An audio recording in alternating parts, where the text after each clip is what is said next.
I decided to take a break from everything that summer. It was early July, and the heat had started to settle in across most of California. I just turned 37, and after a few tough months at work and dealing with some stuff in my personal life, I felt like I needed space. Real space. No screens, no traffic, no talking to people, just quiet. I had a few days off and figured I'd go up north, closer to the Oregon border, where the woods got thicker and the people got fewer. I packed my gear over the weekend. I'd camped plenty of times before, nothing fancy, just solo stuff with a tent, sleeping bag, stove, and the basics. This time, I wanted to push a little further than I usually did. I picked an area near the Marble Mountain Wilderness, just a bit west of Wairika. It was forest land, not a formal campsite, but open to dispersed camping if you hiked in far enough.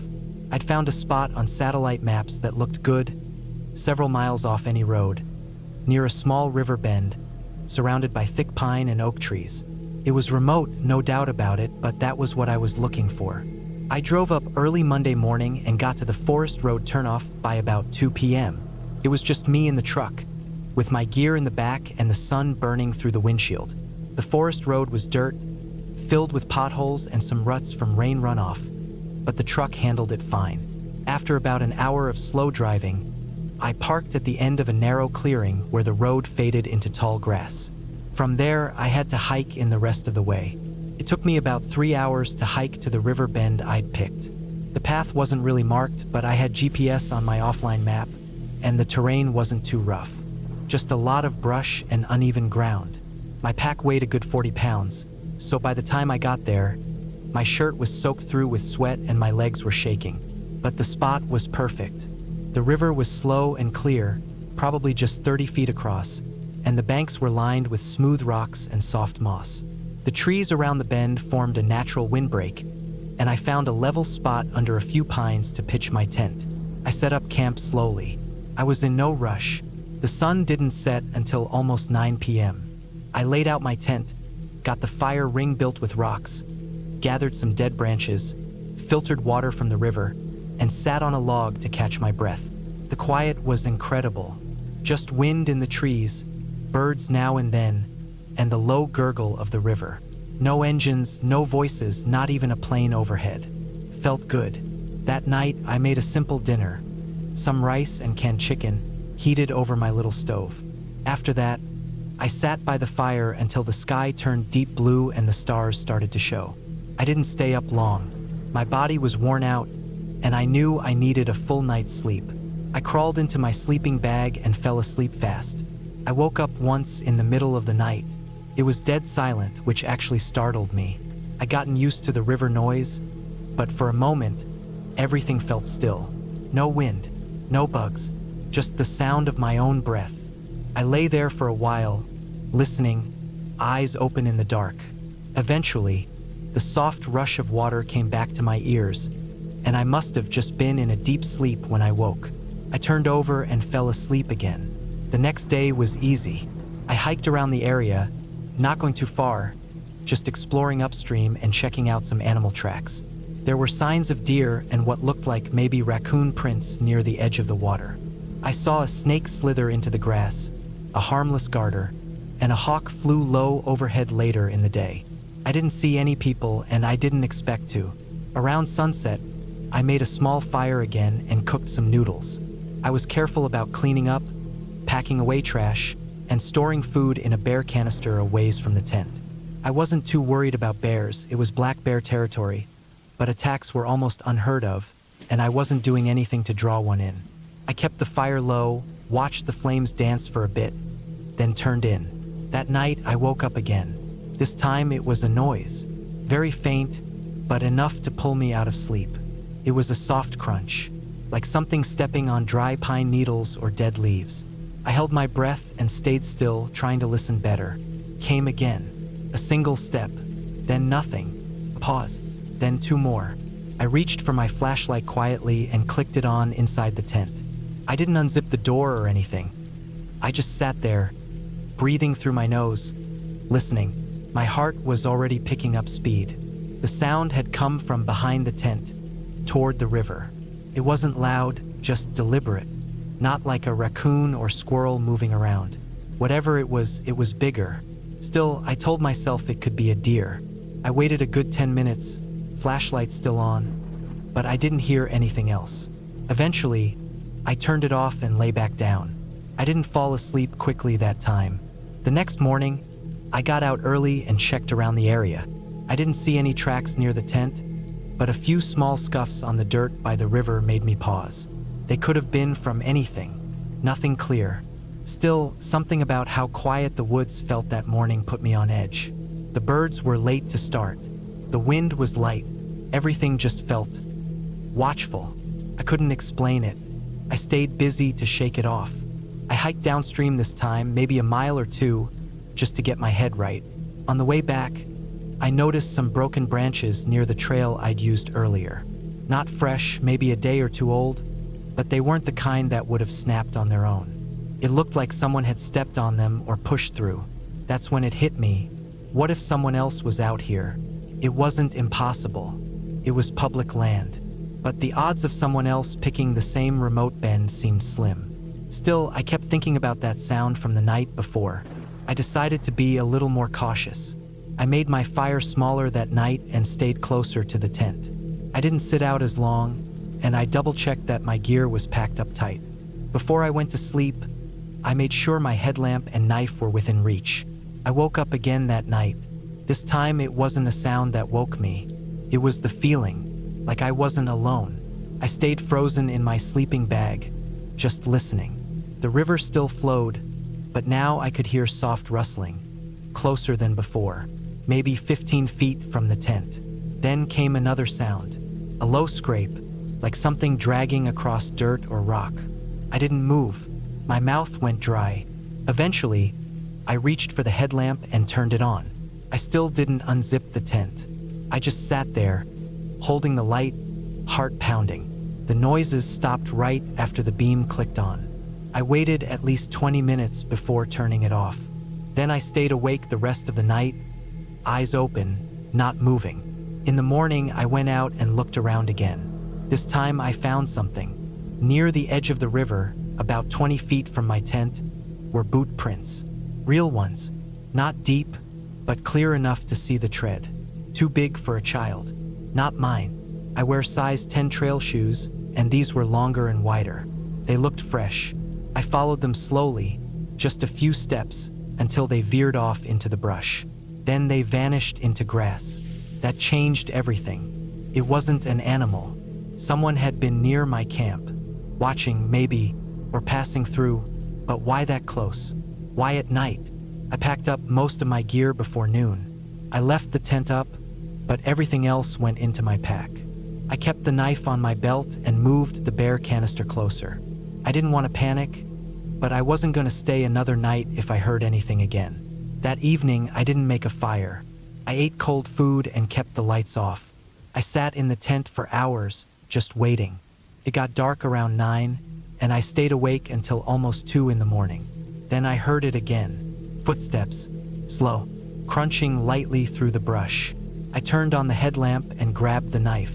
The steps stopped. Then I heard one more behind the tent this time. I didn't move. I didn't unzip it. I just sat there, heart hammering, knife in my hand. Then something touched the side of the tent. Not a slash, not a tear, just a light press, like a hand, right behind my head. I jerked away, holding the knife like a lifeline. The pressure vanished instantly.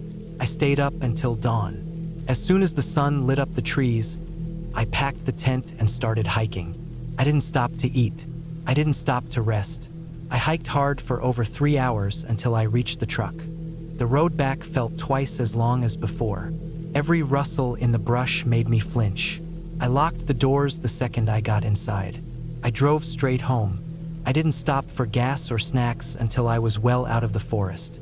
When I got home, I washed everything, packed it all away. I didn't tell anyone the full story, just said the trip had been fine but that I'd cut it short. That was true, mostly. For weeks afterward, I kept thinking about those boot prints, that quiet pressure against the tent wall, the way the woods felt, like they weren't empty. I've camped all over the country, alone and with others, but I've never felt that way before. Like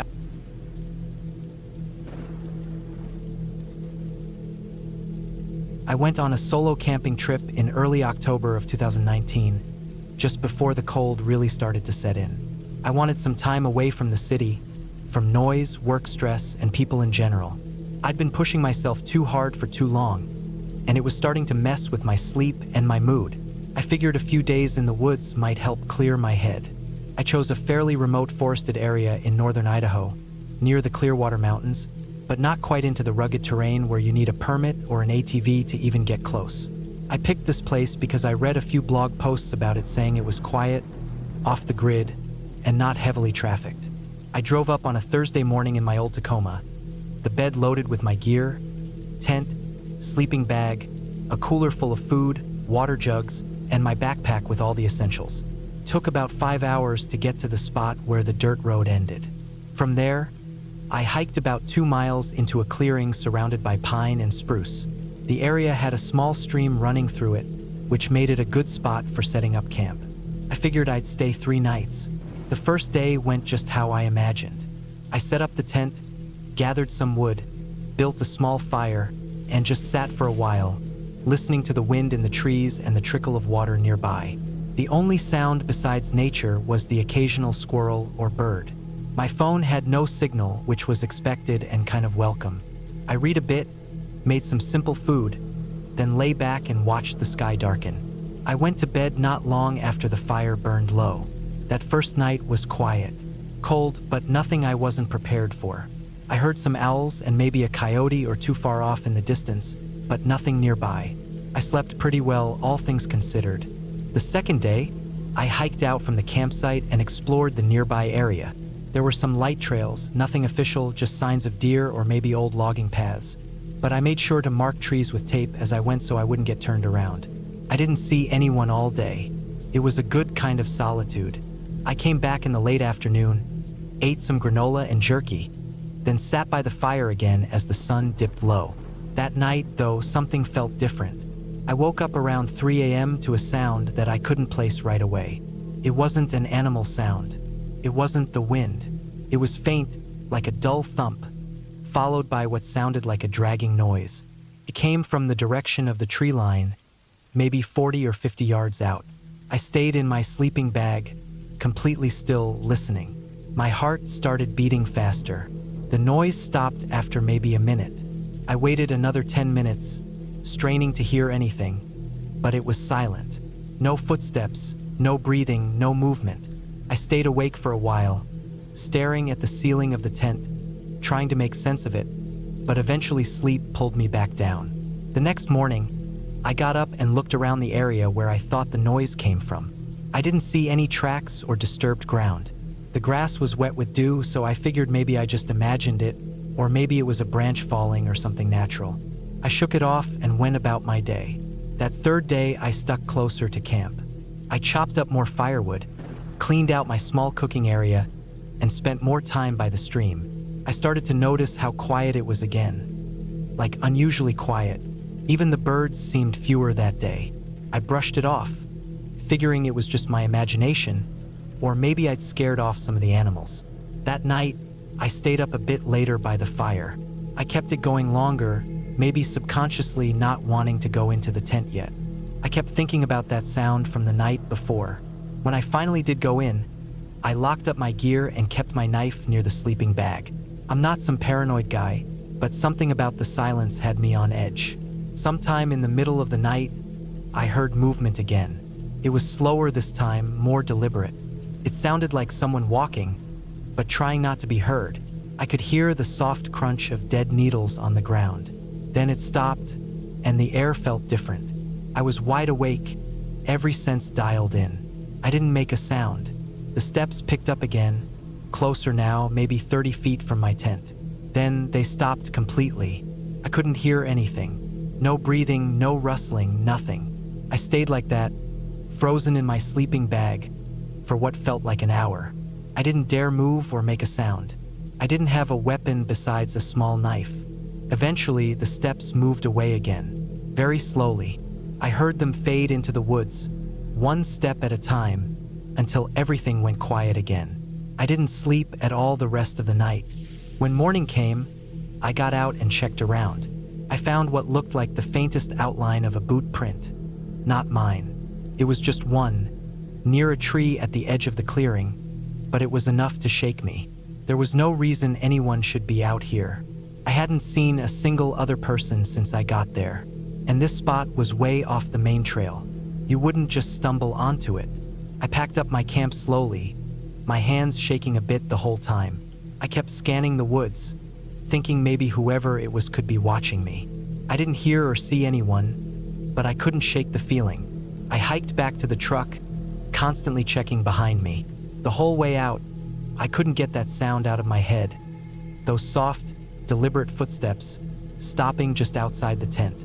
When I got back to the dirt road and reached my truck, I tossed everything in the bed and didn't bother packing neatly. I just wanted to be gone. The drive back to the nearest gas station took over an hour, but I didn't start to feel safe until I saw another person. I got home that night, locked my door, and slept with the lights on. For a while, I didn't tell anyone. Not because I thought they wouldn't believe me, but because I wasn't sure what to make of it myself. I didn't have a face to put to the fear, just the sounds, the presence, the knowing someone was near me, watching me sleep, staying in the woods without ever announcing themselves. About a week later, I decided to go over my gear to clean and store everything. That's when I found something that really unsettled me.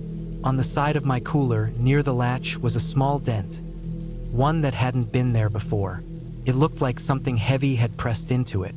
Not enough to break it open, but enough to bend the plastic slightly. I thought maybe it was from transport, but I couldn't remember dropping it or stacking anything on top. What really got to me, though, was the faint smear of something that looked like mud or dirt along the edge of the lid. I wiped it off and tried not to overthink it, but I knew I hadn't touched that part of the cooler since the first night. It hadn't been moved. I remembered placing it at the corner of the tent, away from the fire, and I'd left it untouched. If it had been dragged or opened, I would have noticed. That was the last time I went solo camping. I started reading more stories online about people running into strange things in the woods. Not creatures or anything supernatural, just unsettling encounters. People hearing footsteps, finding signs that someone had been near their tent, or seeing distant lights in the trees. No clear answers, just people trying to explain something that didn't sit right with them. I still go out into nature now, but I stick to busier campgrounds, places where I can see other people, where there's cell reception, and I always let someone know where I'm going. I bought a trail camera too, one of those motion-triggered ones with night vision. I haven't used it yet, but if I ever do go back out into the deep woods, it'll come with me. That trip changed how I think about being alone out there. It reminded me that just because a place looks untouched doesn't mean you're alone. Someone could be out there with you, watching from the dark, just quiet enough not to be seen. And sometimes, the scariest thing isn't a wild animal or getting lost. It's the thought that another person was out there, staying hidden on purpose, not making themselves known, moving quietly through the trees in the middle of the night, and stopping just outside your tent without ever saying why.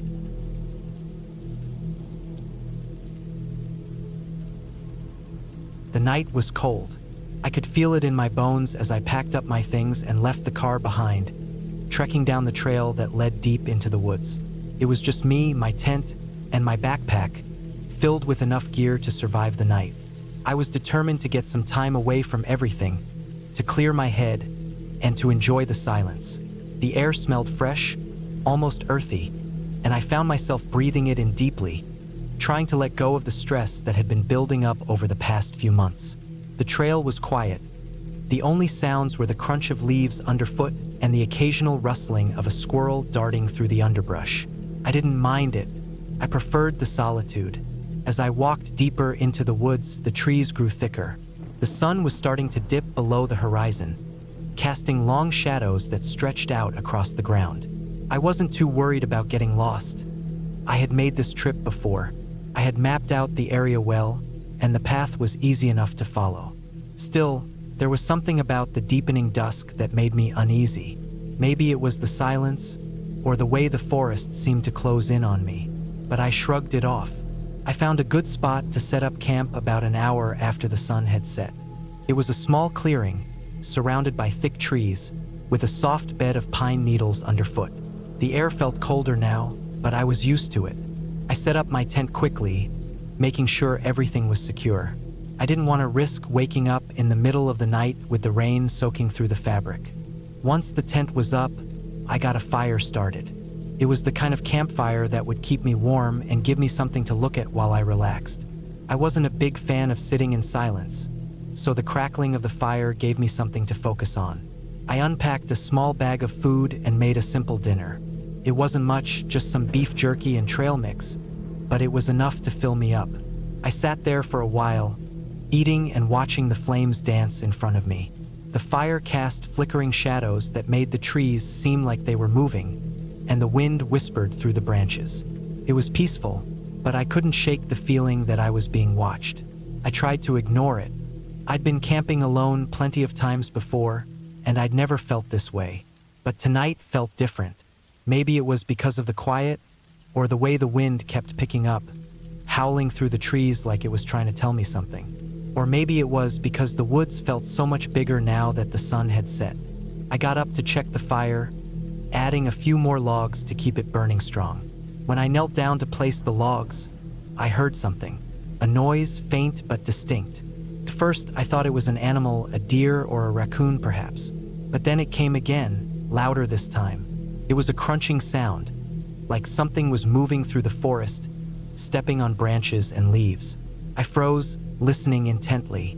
The fire crackled and popped in the silence that followed.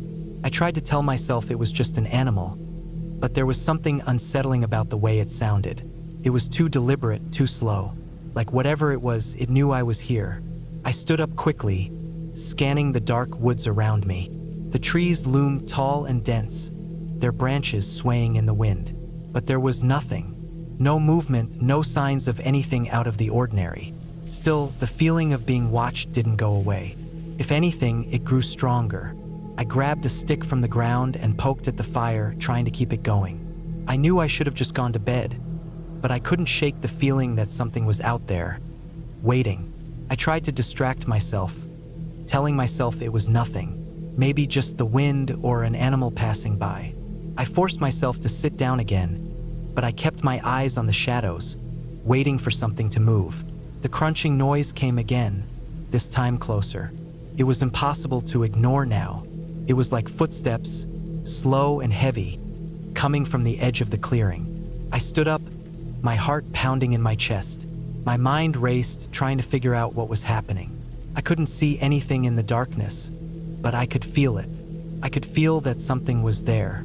The wind howled again, and I could have sworn I heard a rustle behind me, like something shifting in the trees. I spun around, but there was nothing. My breath came out in quick bursts as I stared into the night. I grabbed the flashlight from my backpack and clicked it on, the beam cutting through the darkness. For a moment, everything was still. Then, out of the corner of my eye, I saw movement, a shadow, darting between the trees, too fast for me to make out. I turned quickly, pointing the flashlight in that direction, but again, nothing. The beam of light flicked over empty space, over dark branches and undergrowth, and then nothing. My mind was racing now, adrenaline flooding my system. I couldn't think straight. Was it someone else? Someone out here with me? Or was it just my mind playing tricks on me? I sat back down, my eyes never leaving the trees. I wanted to pack up and leave, but I couldn't bring myself to do it. I didn't know what I was up against, but I knew that running wouldn't solve anything. I needed to stay calm, to think clearly, but it was getting harder to do so. Minutes passed, or maybe hours. Couldn't tell. The fire was still burning, though it was starting to fade, the orange glow now dimmer and weaker. The wind picked up again, causing the trees to groan and creak. And then the noise came again. This time it was closer, so close, I could hear the crunching of leaves underfoot, the snapping of twigs. It was right on the edge of the clearing. I stood up again, my hands trembling as I clutched the flashlight. I shone it around, but there was nothing there. Nothing but the dark, the trees, and the faint glow of the dying fire. Then I heard it, a voice low and guttural, just out of reach. It wasn't words, not really, but it was a sound that felt like it was meant for me. Something about it made the hairs on the back of my neck stand up. I froze, unable to move. The voice was gone, but the silence that followed was even worse. I didn't know what to do. I wanted to run, to grab my stuff and get out of there, but I was paralyzed. Every muscle in my body felt tight, like I was trapped in place. The sound came again, louder this time, closer. It was the unmistakable sound of someone or something walking, but this time, I could hear it clearly, slow, deliberate, like it was waiting for something, waiting for me to move. I don't know how long I stood there, frozen, but eventually, the noise stopped. The wind picked up, blowing through the trees, and the rustling leaves filled the air. I don't know how, but somehow, the forest felt quieter. The tension that had been building for hours seemed to dissipate. I swallowed hard, my throat dry. Slowly, I backed away from the fire, not taking my eyes off the trees. I was aware of every sound, every shift in the wind, but nothing came. Nothing moved. Minutes passed, and I felt stupid for staying so long. I had no idea what was out there, and maybe it was just my imagination, but I wasn't going to risk it. I grabbed my backpack, shoved my sleeping bag inside, and quickly packed up my tent. Every snap of a branch, every gust of wind made my heart race, but I kept moving, slowly making my way toward the trail. The forest felt different now. It didn't feel like the same place I had walked into earlier. The shadows were deeper, and every tree seemed to loom taller than before. But I didn't care. I just needed to get out of there. By the time I reached the trail, I was exhausted. The panic had drained me, but I kept walking. The crunch of the trail beneath my boots was the only sound I could hear now, the silence of the forest pressing in on me. The wind still howled, but it felt different, like it was pushing me away, urging me to leave. I finally made it back to the car, the headlights flashing in the dark. I felt a wave of relief wash over me, and I didn't stop to think. I just threw my things into the back seat and slammed the door shut. I didn't camp alone again after that. The woods didn't feel like a place for peace anymore. They felt like a place that was hiding something. Whatever it wasn't something I wanted to find out. And as I drove away, the only thing I could hear was the sound of my own breathing, the rumble of the engine, and the wind. But even then, I couldn't shake the feeling that I wasn't alone.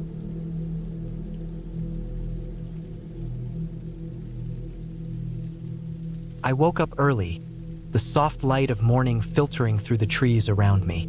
The forest was still quiet, save for the occasional rustling of leaves stirred by the cool breeze. It was one of those mornings where the air felt crisp, fresh, and free from the usual weight of the day. I had been looking forward to this camping trip for weeks, and now I was finally here, nestled deep in the woods where the only sounds were the ones nature made. I stretched, feeling the slight ache in my back from sleeping on the ground.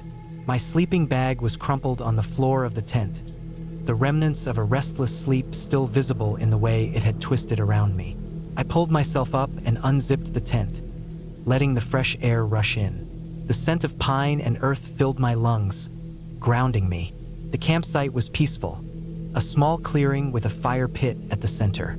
I had chosen this spot carefully, far enough away from the noise of the trail but close enough to the river that I could hear its calming flow in the distance. I smiled to myself, feeling the solitude of the forest embrace me. The previous day had been spent setting up camp and getting a feel for the surroundings. I had gathered some firewood and explored the nearby trails. Everything had seemed so simple, so peaceful. There was no hint of anything unsettling, nothing to suggest that this trip would be anything other than a relaxing escape from the chaos of daily life. As I went about making breakfast, I noticed the quiet was different this morning. The usual chirping of birds had subsided. The wind had died down. Everything felt still, almost unnervingly so. I shrugged it off, figuring it was just the early morning calm. After all, nature had its moods. I sat by the fire pit, sipping my coffee, watching the smoke curl into the air. My mind wandered to thoughts of the hike I had planned for later that day. There was a trail nearby that promised some beautiful views of the valley. I was looking forward to it, even if I would be going alone. I liked being alone out here, surrounded by the woods. It was freeing. As I finished my coffee, I decided to pack up my gear and get ready for the hike. I checked the map again, making sure I had everything I needed. The last thing I wanted was to get lost. I had a small backpack with water, a few snacks, my compass, and a first aid kit. I slid my boots on and made sure my jacket was zipped up tight. The air had a chill to it, but nothing I couldn't handle. I made my way down the trail, the soft crunch of dirt and leaves beneath my boots the only sound. The path was well marked, and I followed it with ease, the trees standing tall around me like silent guardians. The deeper I went, the more the light seemed to fade. The canopy of branches above filtered the sunlight, creating a dim, almost hushed atmosphere. It was peaceful, almost too peaceful. About an hour into the hike, I came to a fork in the trail. The sign was worn, and the lettering was hard to make out. One path led uphill, the other seemed to continue along the river. I debated for a moment, then decided to take the path along the river. I had heard the views were better, and I was hoping to catch a glimpse of some wildlife. The further I went, the more isolated I felt. The sounds of the forest had started to fade again, and a sense of unease began creeping up on me. I couldn't quite place why, but something about the stillness of the woods felt wrong. It wasn't the peaceful silence I had grown used to. It was an oppressive quiet, the kind that makes you feel like you're being watched. I shrugged it off again. It was probably just my imagination, I thought. Maybe it was the isolation, or maybe I was just tired from the hike. I pressed on, determined to reach the river and see what was waiting there. When I finally reached the riverbank, I stopped to catch my breath. The river was wider here, flowing swiftly over rocks and through the trees. The water was clear, and the air smelled faintly of fresh earth and moss. I took a seat on a large stone by the water, letting the sound of the river soothe my nerves. I noticed something odd, though. The water was disturbed, as if something had moved through it recently. There were ripples, faint but noticeable, that seemed to originate from the far side of the river. At first, I thought it was just a fish or a bird, but something about the pattern of the ripples felt off. It was too irregular, too deliberate.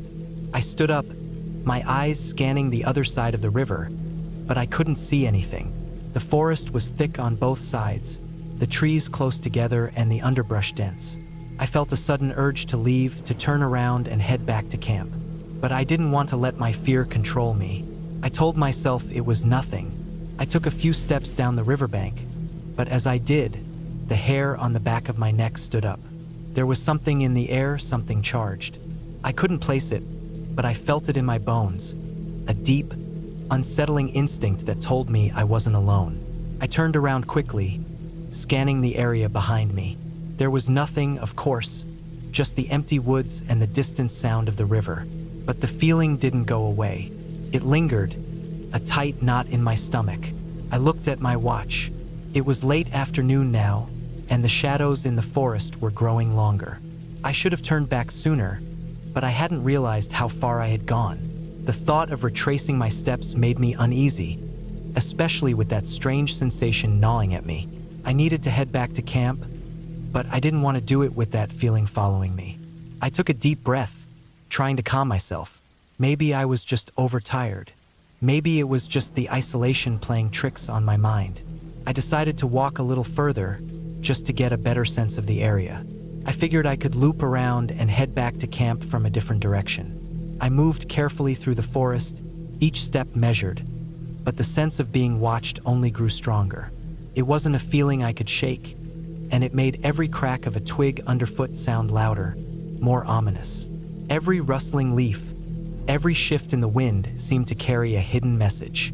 The trees around me seemed to close in, the dense undergrowth tangling my legs as I tried to push through. I was no longer on a marked trail. I had wandered off, lost in my thoughts and the creeping sense of discomfort. I stopped and tried to retrace my steps, but the forest all looked the same. Every direction I turned felt unfamiliar. I cursed under my breath. This wasn't good. I had gotten too far off track, and now I had no idea which way I was supposed to go. The forest, which had once seemed so beautiful and peaceful, now felt suffocating. The air was heavy, the silence deafening. I could feel my heart rate picking up, and I knew I needed to find my way back. Fast. I pulled out my compass, trying to orient myself. The needle spun for a moment before settling, pointed to the east. I took a deep breath and started walking that way, hoping the trail would reappear. But with each step, the feeling of being watched grew more intense, and the woods around me seemed to close in tighter. Then I heard it, a faint noise. It wasn't the wind or an animal. It was something else, something subtle, like a footstep. I froze, my heart pounding in my chest. I looked around, but saw nothing. The trees, the underbrush, the rocks, all seemed still, but the sound didn't stop. It was there again, closer this time. A footstep followed by another. My skin prickled, and I forced myself to take another step. The sound followed. It was impossible to ignore now. I broke into a jog, my breath coming faster, my thoughts scattered. I didn't want to look back. The idea of what might be following me was too much. The air felt colder, the shadows deeper. The forest was closing in around me. My pace quickened. I could see the faint outline of the trail now, a narrow path through the trees. I pushed myself harder, heart racing, adrenaline pumping through my veins. With every step, the sound behind me grew louder, closer. It was almost like something was chasing me, but I didn't dare look. Finally, I burst out of the trees and into the clearing where my camp was set up. I didn't stop running until I was safely inside the tent, panting, my pulse still racing. I locked the flap and sat in the silence of my small shelter, listening to the muffled sounds of the forest outside. The feeling of being watched didn't go away, but I was safe. I had made it back. After sitting there for what felt like hours, I finally calmed down enough to think. I wasn't sure what had happened out there, but I knew one thing. I wasn't going to venture too far from camp again. The rest of the night was uneventful. The only sounds the crackling of the fire and the distant call of an owl. But I knew the forest held something that I didn't fully understand. I didn't need to know. All I needed was to remember one thing. Sometimes, the woods don't want to let you go.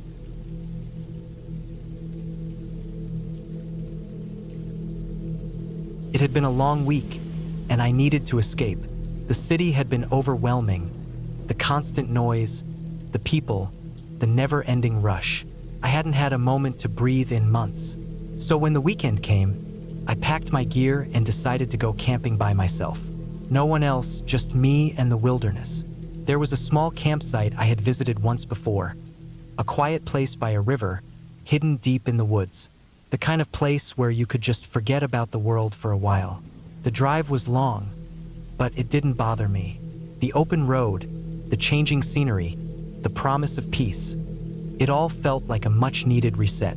As I approached the campsite, the roads turned rougher, and I could feel the forest closing in around me. Trees towered over the road, thick with moss, their branches intertwining to block out the sky. It was the kind of forest that made you feel small, as if the trees had been there longer than anything else on the planet. I arrived just before sunset. The air was cool, the kind of cool that made you feel like the night was already setting in. I parked the car, grabbed my bag, and made my way to the site. The path was overgrown, and I had to watch my step to avoid tripping on roots and rocks. The sound of the river grew louder as I neared the campsite. The water was rushing, strong from recent rains. I could already feel the calming effect of the sound. I set up my tent near the edge of the river, where I had stayed before. It was the perfect spot. The water, the trees, the isolation, it was all just right. After setting up, I gathered some wood for a fire. The sun was dipping lower now, and the sky was turning a soft purple. The air smelled fresh, earthy, like wet leaves and pine. I started the fire with the small fire starter kit I'd brought. The flames flickered to life, and soon the crackling fire lit up the campsite.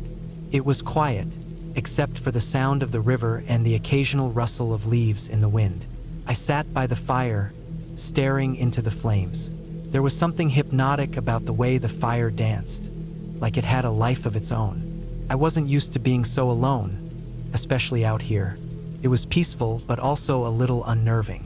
The sounds of the forest were unfamiliar, even though I'd been here before.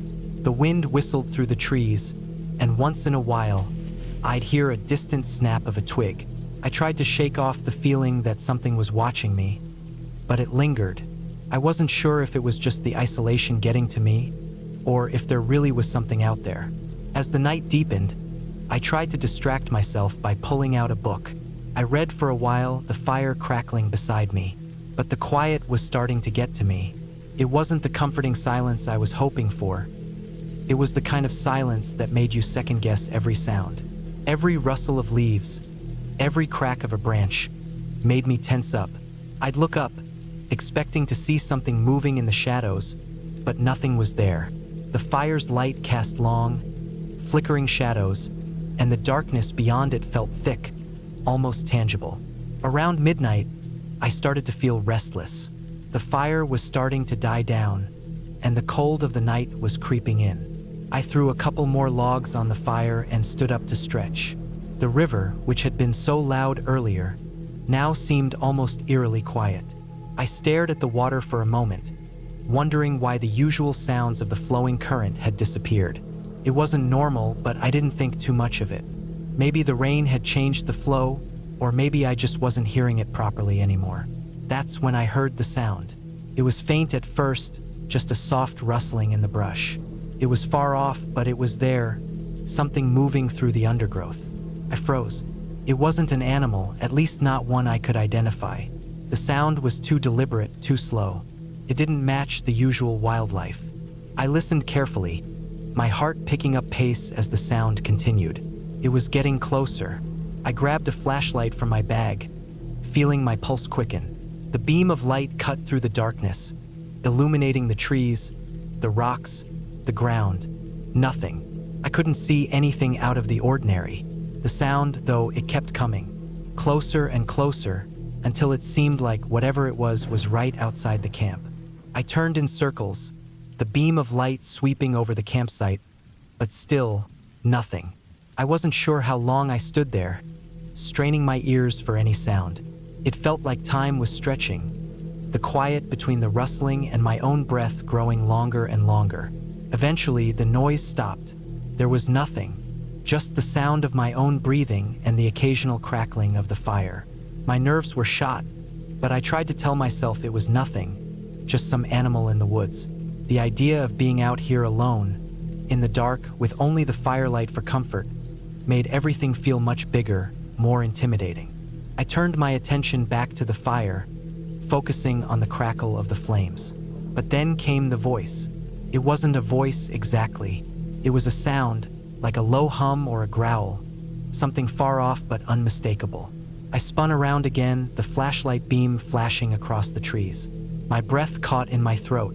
There, in the distance, something was moving. Not an animal, something bigger, something human. I could see it barely through the trees. A shape, hunched low, moving silently through the brush.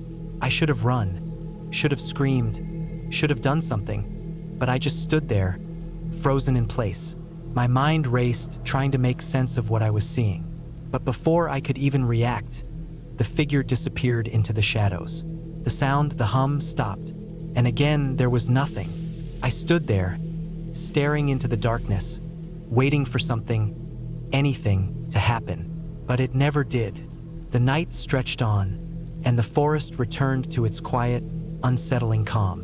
Eventually, my nerves settled, and I convinced myself it was just my imagination, that I had been hearing things. Maybe the stress of being alone in the woods had gotten to me. Maybe I was just tired. I sat back down by the fire, but sleep wouldn't come. My mind kept racing. I kept imagining that figure, that shape, moving through the trees. I couldn't shake the feeling that I wasn't alone. The quiet stretched on for hours, and the night seemed to grow colder. Finally, just before dawn, exhaustion took over, and I fell into a fitful sleep, my mind still on edge. When I woke, the sun was rising. The forest was quiet again, but the unease lingered. I packed up quickly, eager to leave the campsite. As I loaded my car, I took one last look at the woods around me.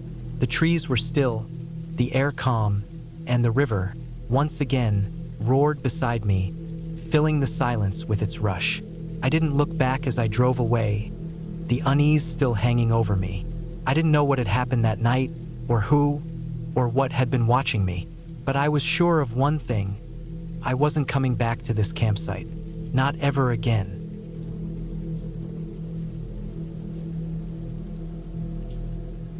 It was late September when I decided to take a solo camping trip. I had a few days off work, and I wanted to spend some time away from everything. No phone, no people, just quiet. I looked at a map and picked a place I hadn't been to before. A stretch of forest in the mountains of western Montana. It wasn't a popular spot. The trail that led to the small lake in the center of the woods was barely mentioned online, and the few posts I found about it were old and vague. That was what I wanted, something off the grid. A quiet place where I could think, hike, fish, and sit by a fire without hearing anyone else. I packed my gear over 2 days. My tent, sleeping bag, portable stove, a hatchet, plenty of food and water, a fishing rod, my old but reliable GPS, a compass, a topographical map of the area, a first aid kit, bear spray, and extra layers of clothes. I double-checked everything, made sure all batteries were fresh, filled my gas tank, and left early that Friday morning. Took about 5 hours to get there. The last stretch of road was gravel, full of potholes and barely wide enough for one car. I passed no one. The trees grew thicker and taller the farther in I drove, and by the time I reached the dirt pull-off that marked the start of the trail, I couldn't hear anything but the wind and the occasional bird. I parked the car, locked it, and started hiking. The trail was overgrown.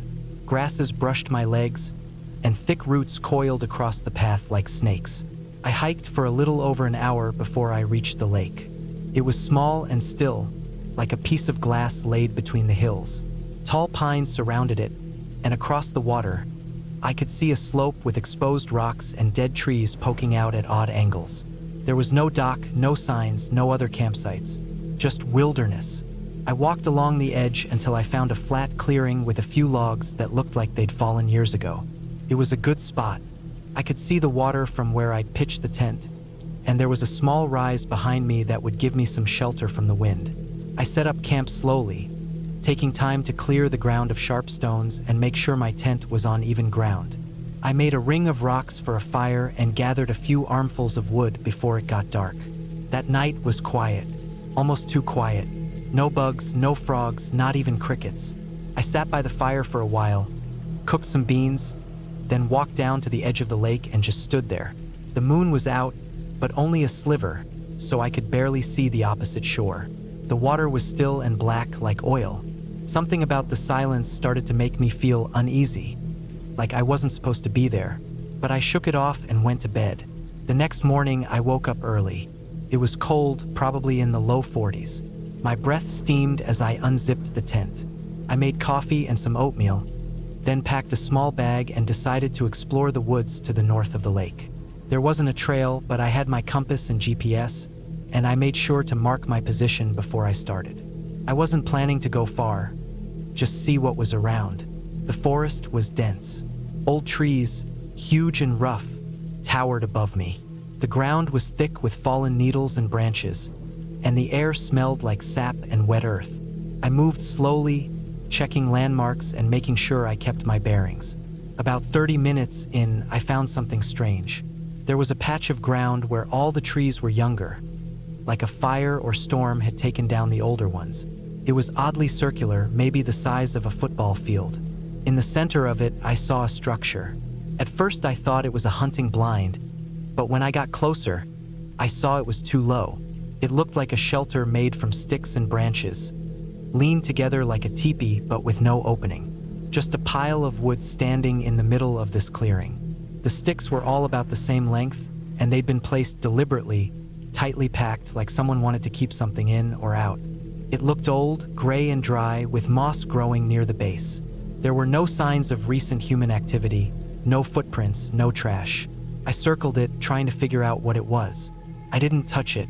Something about it gave me a weird feeling, like I was seeing something I wasn't supposed to.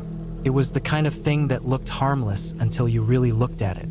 It reminded me of the kind of stuff kids make when they're trying to scare each other, except this had clearly taken effort. I stayed a few more minutes, then left. I made my way back to camp, checking my GPS often. I didn't get lost, but I had to stop a few times to make sure. When I reached the lake again, I felt a strange relief, like I was back in safe territory. The day went on normally after that. I fished for a while, caught 2 trout, cooked them over the fire, and watched the sky turn orange as the sun dipped behind the trees. That night, the wind picked up. I lay in my tent listening to the branches creak above me, and once, I thought I heard footsteps outside. I froze. I waited, holding my breath, but the sound didn't come again. I told myself it was probably just a deer or a small animal moving around. I eventually fell asleep. The next morning, I noticed something that bothered me. The pile of firewood I'd gathered had been moved. It wasn't far, just a few feet from where I'd left it, but it was clearly in a different position. I didn't hear anyone, and there were no tracks that I could find, but the logs were stacked differently. I knew it wasn't the wind. They were heavy, thick pieces of pine. Something had moved them. That put me on edge. I kept looking around all day, expecting to see someone or something in the trees. I stayed close to camp and didn't go exploring again. That night, I couldn't sleep. Every sound outside made me sit up and listen. Around midnight, I thought I heard something near the water, like footsteps on wet rocks. I unzipped the tent quietly and looked out. I couldn't see anything, but I kept listening. The sound stopped. The next morning, I decided I'd leave a day early. Something about the place didn't feel right anymore. It wasn't one thing. It was the way the forest felt too still, the way my firewood had been moved, the strange shelter in the woods, and the noises at night. It was small stuff, but it was adding up. I started packing around sunrise. As I was breaking down my tent, I noticed something across the lake. At first, I thought it was a tree, but it wasn't. It was a person, standing still on the other side, almost perfectly camouflaged by the pines. I squinted, trying to make out details, but they didn't move. They were just standing there, half hidden behind a tree, facing the water. I stared for a long time, then I blinked, and they were gone. I didn't even stop to eat. I got my gear into my pack and started hiking back to the car. I kept my bear spray in one hand and moved quickly, checking behind me often. The trail felt different, more closed in, like the trees were leaning closer. I didn't see anyone else, didn't hear anything unusual, but I felt watched the whole way. When I got to the car, I threw my stuff in and locked the doors. I sat there for a while, heart pounding, staring into the woods. I didn't see anyone. I turned the key and drove out fast, bouncing over the potholes and scraping against branches. I didn't stop until I hit paved road again. For weeks after I got home, I kept thinking about that trip. I'd wake up in the middle of the night, sure I heard someone outside. I checked the locks on the doors and look out the windows. I told myself it was just my mind playing tricks, that I had let the isolation and quiet get to me. But I couldn't shake the feeling that someone, or something, had been watching me out there. A few months later, I tried to look up more information about that area. I couldn't find anything new. No recent trail reports, no blog posts, no mention of a shelter in the woods. I even called the local ranger station and asked if there were any campsites or cabins near that lake. The woman I spoke to said there weren't. The place was too remote, not maintained, and not recommended for overnight stays. I haven't gone camping alone since then. I still go sometimes, but only with friends and only to places I know well. I think about that figure across the lake sometimes, the one that didn't move, the one that vanished when I blinked. I tell myself it could have been a trick of the light, a shadow, a tree, but I know what I saw, and I'll never go back there again.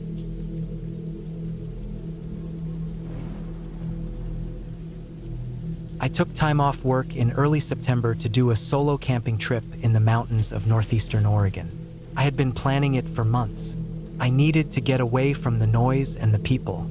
I wanted to feel silence again, the kind that only comes when you're far from everything. I picked a remote area near the Wallowa Mountains, a spot I found by scanning topographical maps and satellite images for hours. It wasn't an official campground. There were no signs, no fire pits, and no other people. Just forest and trails that looked barely used. It was about 6 miles from the closest Forest Service road, and I had to park my truck in a pullout then hike in with all my gear strapped to my back. The first day was smooth. The trail was overgrown but passable. I crossed 2 small creeks and a few fallen trees.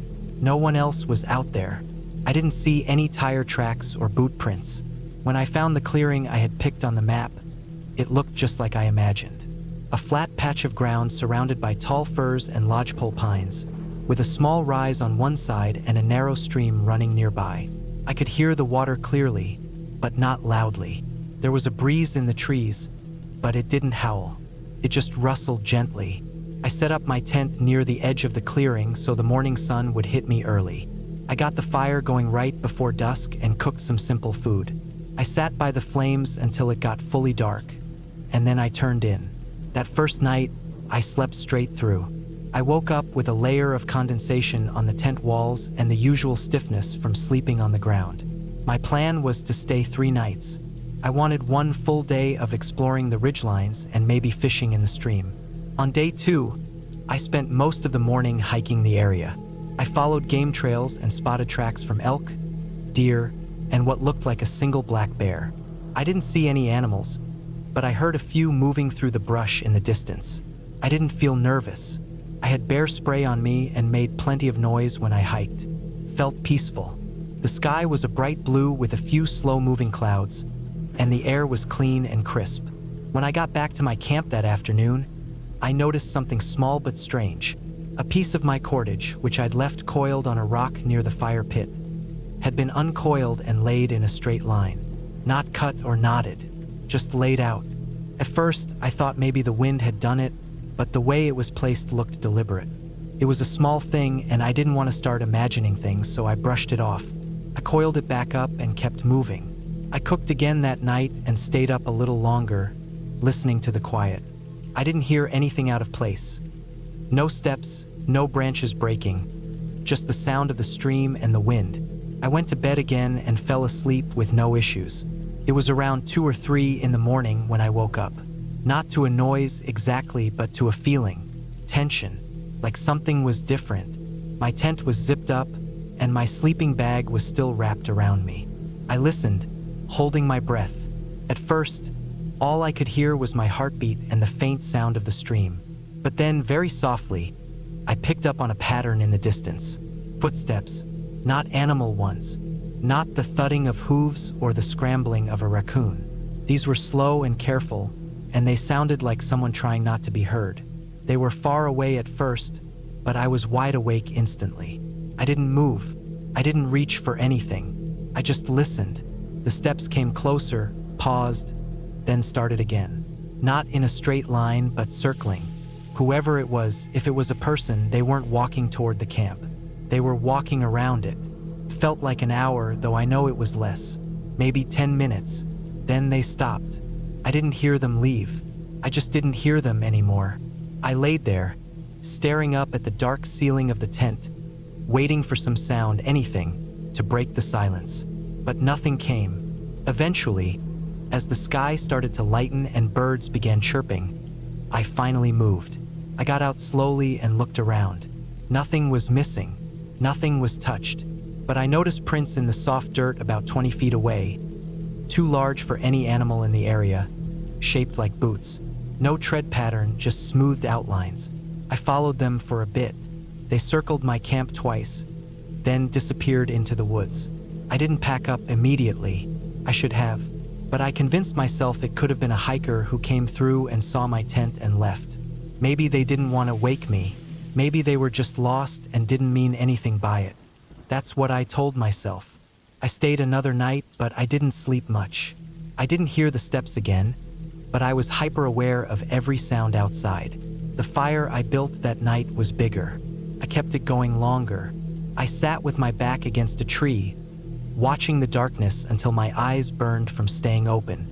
In the morning, I decided to head back. I didn't feel safe anymore. I packed everything carefully, checking the treeline more often than necessary. The trail out was the same as before, but now I felt exposed. I moved faster. I stopped less.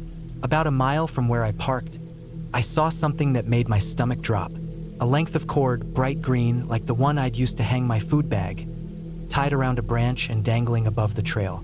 It wasn't mine. I hadn't come this way with any cord out, and I definitely hadn't left anything hanging. It was tied in a weird way too, like a loop, not a knot for holding gear. I stared at it for a long time. I didn't touch it. I just kept going. When I reached my truck, everything looked fine. No damage. No sign anyone had been near it. I got in and left fast, driving down the dirt road until I reached pavement. I didn't stop until I got to a gas station 2 towns away. I washed up in the bathroom and bought a coffee even though I didn't want one. I sat in the lot with the door locked, thinking. I didn't call the police. I didn't really know what I'd say. I hadn't seen anyone. Nothing had been stolen, but it felt wrong. All of it. I didn't sleep well for a week after that. A few weeks later, I told a friend about it. Someone who hikes and camps way more than I do. He didn't laugh or shrug it off. He just asked where I'd been, then told me there'd been reports in that area over the past few years. People going out and coming back feeling like they were being watched. Gear moved. One guy had found a wooden figure carved and left near his fire pit. Nothing violent ever happened, but enough people had left early that it had become a quiet rumor in local forums. I read some of those posts myself later. The details weren't identical to mine, but the patterns were close. Subtle things that didn't add up. It was always someone hiking alone, always someone off trail.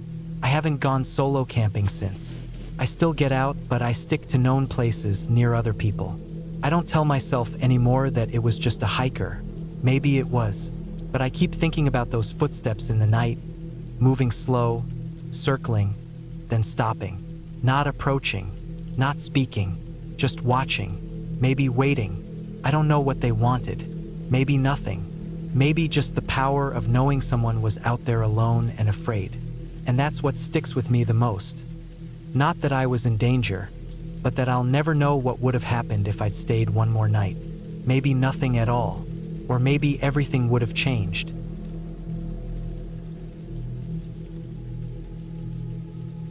I decided to take a solo camping trip in late September of 2022. I was 32 years old, working remotely, and I needed a break from the screens, noise, and people. I lived in Northern Oregon at the time, and I picked a spot about 2 hours southeast of Eugene, somewhere in the Umpqua National Forest. I had read that it was a quiet place that didn't get a lot of visitors that time of year, especially on weekdays, and that was exactly what I wanted. Just me, the woods, and a few quiet days. I packed everything in my Subaru: the tent, sleeping bag, small propane stove, freeze-dried meals, water jugs, a water filter, a knife, flashlight, battery packs, warm clothes, a book, and a small hatchet. I also brought a bear canister and bear spray just in case. I wasn't worried about bears, but I liked being cautious. I had camped dozens of times before, and I considered myself pretty experienced when it came to basic outdoor safety. The drive up was beautiful.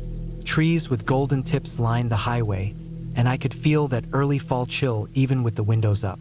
I took a winding gravel road into the forest until I reached a turnout where people sometimes left their cars to hike in. I left a note on my dashboard with the date and a basic itinerary just in case. There was no cell service up there. I hiked in about 2 miles along a narrow trail. It wasn't an official campsite, just a flat patch near a small creek I found through a hiker's forum. It was peaceful and quiet, the only sound coming from the slow-running water and rustling leaves. I pitched my tent about 30 feet from the creek, set up a small cooking area, and stashed the bear canister away from my sleeping spot. The first day went fine. I collected some dry wood and built a small fire, boiled water for coffee, and read for a while. I watched the sun go down behind the trees, and then I went to sleep early. I didn't even need earplugs. The forest was so quiet, it was almost eerie. I fell asleep thinking this was exactly what I needed.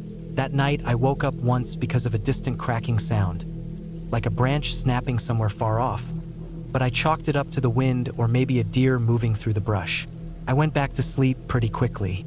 The next morning, I woke up around 7. It was cold, so I made a quick breakfast and a hot cup of coffee. I took a walk up the trail for a bit, just exploring the area, not really going anywhere specific. I found some old animal tracks near a dried-up stream bed, probably elk. When I got back to camp, I noticed something odd. My bear canister had moved about 10 feet from where I left it. It wasn't opened, those things are tough, but it had clearly been pushed or rolled. I looked around and saw faint marks in the pine needles, like something had pawed at it or nudged it. No deep claw marks or anything. Probably a curious animal, I thought. Maybe a raccoon or even a bear trying its luck. Still, it made me a little uneasy. I started to pay more attention to the sounds around me after that. That evening, I cooked a warm meal and sat by the fire again. I didn't read much, I just watched the woods. At one point, I thought I saw movement through the trees, maybe 100 feet away, but it was already getting dark and the shadows made everything blur together. I told myself I was just being paranoid. Animals lived here, that's normal, but I still grabbed the bear spray and kept it next to me when I turned in for the night. That second night, I woke up around 2 a.m. I didn't hear anything at first, but I had that weird feeling you get sometimes, like something's not right. I lay still for a moment, listening. Then I heard it. Slow, deliberate footsteps coming from the direction of the creek. They weren't the erratic movements of a deer or raccoon. These sounded heavy, with pauses in between, like someone was walking carefully, trying not to make noise. I sat up slowly in my sleeping bag, heart thudding. The footsteps stopped. I held my breath. Nothing, just silence. I waited a few minutes, not moving, then finally reached out and grabbed my flashlight. I unzipped the tent slowly and pointed the beam toward the trees and the creek. Nothing. The woods looked the same as they always did, still, dark, quiet. I stood there for a while, shivering in the cold, scanning the forest. I didn't see anything. Eventually, I zipped the tent back up and lay down again. I didn't sleep for a long time. When morning came, I got out and looked around. There were no boot prints, no disturbed ground. Nothing to prove anyone had been there. But I found the bear canister again, this time about 20 feet away and tipped on its side, still sealed. Now I was sure something or someone had moved it. A bear wouldn't have given up that easily. I'd seen videos of them trying for hours to open those things. I thought about packing up and leaving, but I told myself I was just being paranoid. I probably disturbed it when I set it down and it rolled on its own, or maybe some smaller animals kept batting it around. I didn't really believe that, but I tried to. That third day, I stayed closer to camp. I collected more wood, boiled more water, but I felt different. I kept glancing over my shoulder. I didn't want to go exploring anymore. I just wanted to stay where I could see everything. That night, I made sure to pile rocks on top of the canister so it wouldn't roll. I set up a small perimeter of dry branches around the tent, hoping they'd crack if something stepped on them. I kept the flashlight, hatchet, and bear spray right next to my sleeping bag. I tried to sleep, but I was restless. Every little sound outside made my heart pound. I dozed off at some point, but I woke again a few hours later, this time to the unmistakable sound of branches snapping very close to my tent. I held still, every muscle tense. The sound came again, one step at a time, slowly circling. It moved behind the tent, then stopped. I could hear breathing, not animal panting, but controlled human breathing. Steady, close. I didn't move. I was scared to even unzip the tent, scared of what I might see. I just lay there, hand around the bear spray, staring into the dark. After a long moment, the breathing stopped. Then slow steps again, moving away. Eventually, they faded into the woods. I didn't sleep the rest of the night. At first light, I got up and checked around the tent. The branches I had laid out had been stepped on, cracked in multiple places. Someone had walked right up to my tent and stood there. I looked for prints and I found them. Boot prints. Not fresh hiking boots, these were worn, old, flat-soled, like work boots. Not mine. That was enough. I packed up everything in 20 minutes. I didn't even make breakfast. I stuffed everything into my pack and didn't bother cleaning up the fire pit or folding the tent properly. I just wanted out. The hike back felt twice as long. Every sound in the woods made me jump. I didn't stop for water or breaks. I had this heavy feeling that I was being watched, like eyes were on me from the trees the whole time. I only started to relax when I saw the edge of the gravel road. When I reached my car, the first thing I noticed was that someone had been there. There were fresh boot prints in the dirt near the driver's side door. I hadn't parked in dirt, but it was enough to see. I opened the car and checked inside. Nothing was stolen, but the note I had left on the dash was gone. I drove straight back to Eugene, not stopping once. When I got back, I reported what happened to the local ranger station. They said they'd checked the area, but I could tell they didn't think it was anything serious. No one followed up. I didn't have pictures or proof, just a few prints and my word. I still think about it sometimes. Whoever that was didn't try to rob me. They didn't take anything. They just watched. They walked around my tent. They breathed inches from the wall of thin fabric separating us. And they were careful, quiet, like they'd done it before. I haven't camped alone since then. I don't know if I ever will. Something about that trip changed the way I feel in the woods. I used to feel peace there. Now I only feel watched.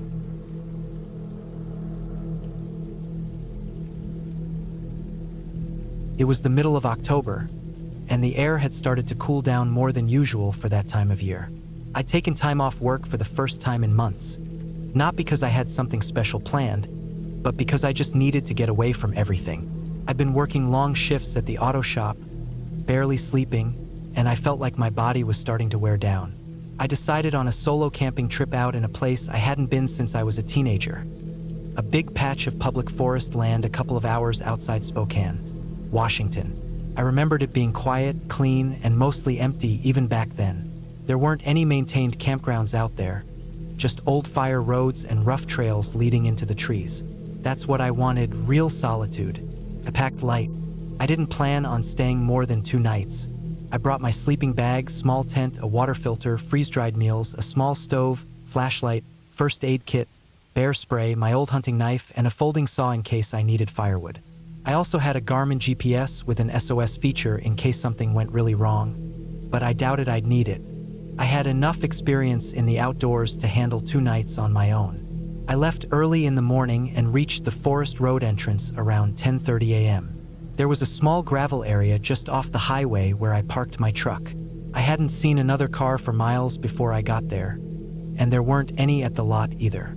The sky was gray, and the wind kept pushing through the trees, bringing that damp smell of pine needles and dirt. I slung my backpack over my shoulders and started down a narrow trail that led off from the parking area. It didn't look like it had been used much. In fact, it looked a little overgrown in places, but the general direction was still clear. I liked that.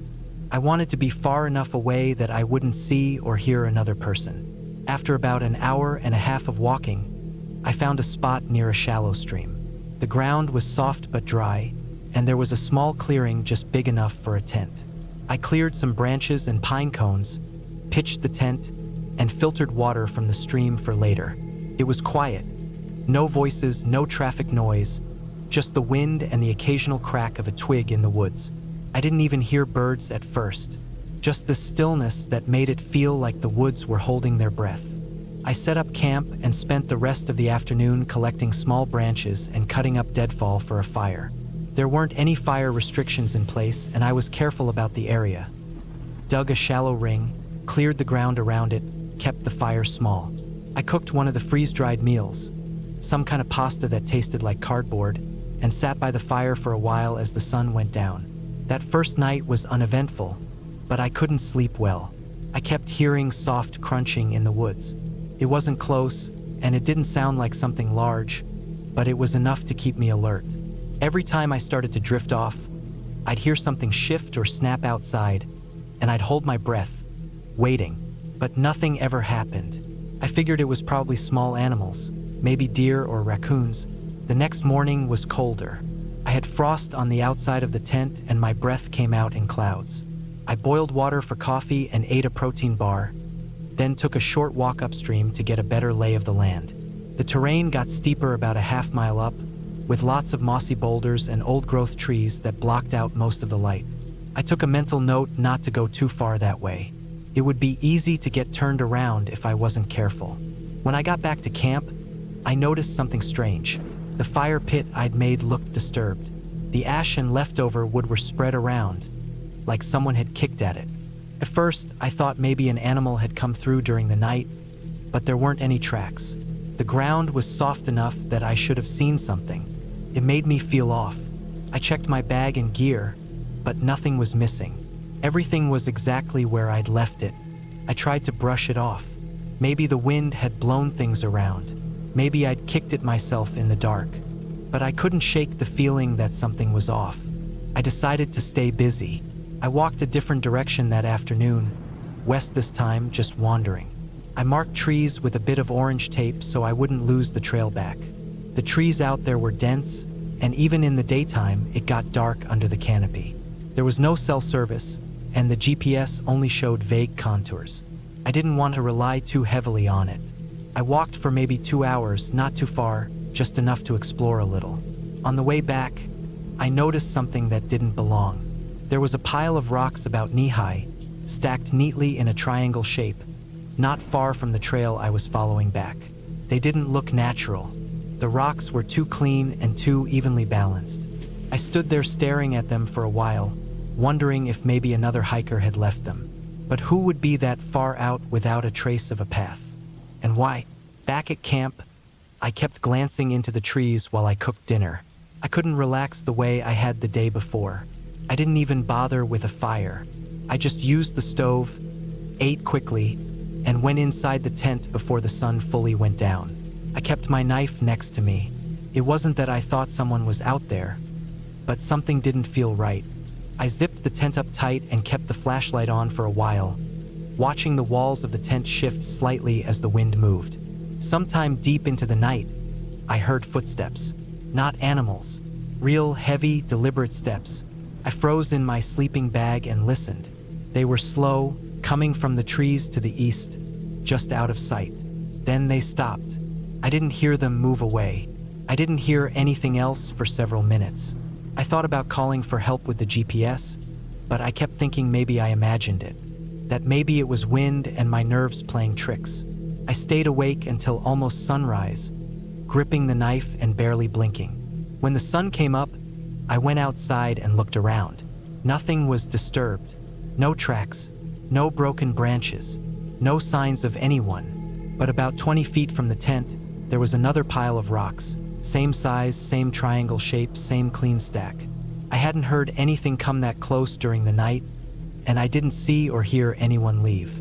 It was just there. I knew I should pack up and leave, but I was halfway through the second day, and I didn't want to overreact. I decided to stay one more night, but I'd be ready to go early the next morning. I didn't wander far that day. I kept camp close and set up a few things to help me sleep better. A string with tin cans tied around the camp perimeter, extra flashlight batteries laid out, and I moved the tent a few feet back from where it had been. I even placed my tarp down to create more of a sound buffer. I knew it wouldn't stop anyone if they really wanted to sneak up, but it made me feel like I had some control. That night, just after I turned the light off inside the tent, I heard the cans rattle. Just once. A sharp metallic clink that stopped me cold. Then nothing. Not even footsteps. Just silence. I stayed absolutely still, barely breathing. I kept the knife in my hand and the GPS within reach. I didn't open the tent. I didn't want to show light or noise. I waited. 10 minutes passed. Then 20. Still nothing. No more rattling. No more sounds. I don't know how I managed to fall asleep eventually, but I did. When I woke up, the sun was barely up and I felt cold all over. Not from the weather, but from a sense that I had to leave. I stepped outside the tent and stopped dead. There were 3 piles of rocks now. One just a few feet from where my head had been inside the tent. Whoever had been out there during the night hadn't just been watching. They'd come right up to me, silently, and place something down while I slept. I didn't eat or pack neatly. I just shoved everything into my pack, took down the tent as fast as I could, and started back toward the trail. I kept checking over my shoulder every few minutes, convinced I'd see someone following me. But the forest stayed quiet, even too quiet. No birds, no wind, no movement at all. About halfway back to the truck, I found something else. Something I knew hadn't been there before. A piece of cloth caught on a branch. It looked like the sleeve of a flannel shirt, torn and faded. There were dry, dark stains on it. I didn't stop. I didn't touch it. I just kept walking. The trail started to look different, like parts of it had shifted slightly. It made me feel disoriented, like maybe I wasn't going the right way. But the GPS showed I was still headed in the direction of the road, so I followed it blindly, not caring about anything else except getting out. I reached the truck just before noon. It was untouched, just as I'd left it. I threw my pack in the bed and drove without stopping, not even to check my map or grab food. I didn't breathe easy until I hit the edge of Spokane, where there were cars and buildings and people again. I didn't tell anyone what happened, not because I didn't want to, but because I knew how it would sound. I didn't have pictures. I didn't have proof. Just memories of something that felt wrong in every way. A few days later, I looked up the forest area again. No missing person reports. No crimes or news stories from that region. Just an old forum post from a hiker dated years back. It was short, just a few lines. He said he'd camped in that forest way off trail. Said he saw stacked rocks in weird shapes and someone or something was moving around his tent at night.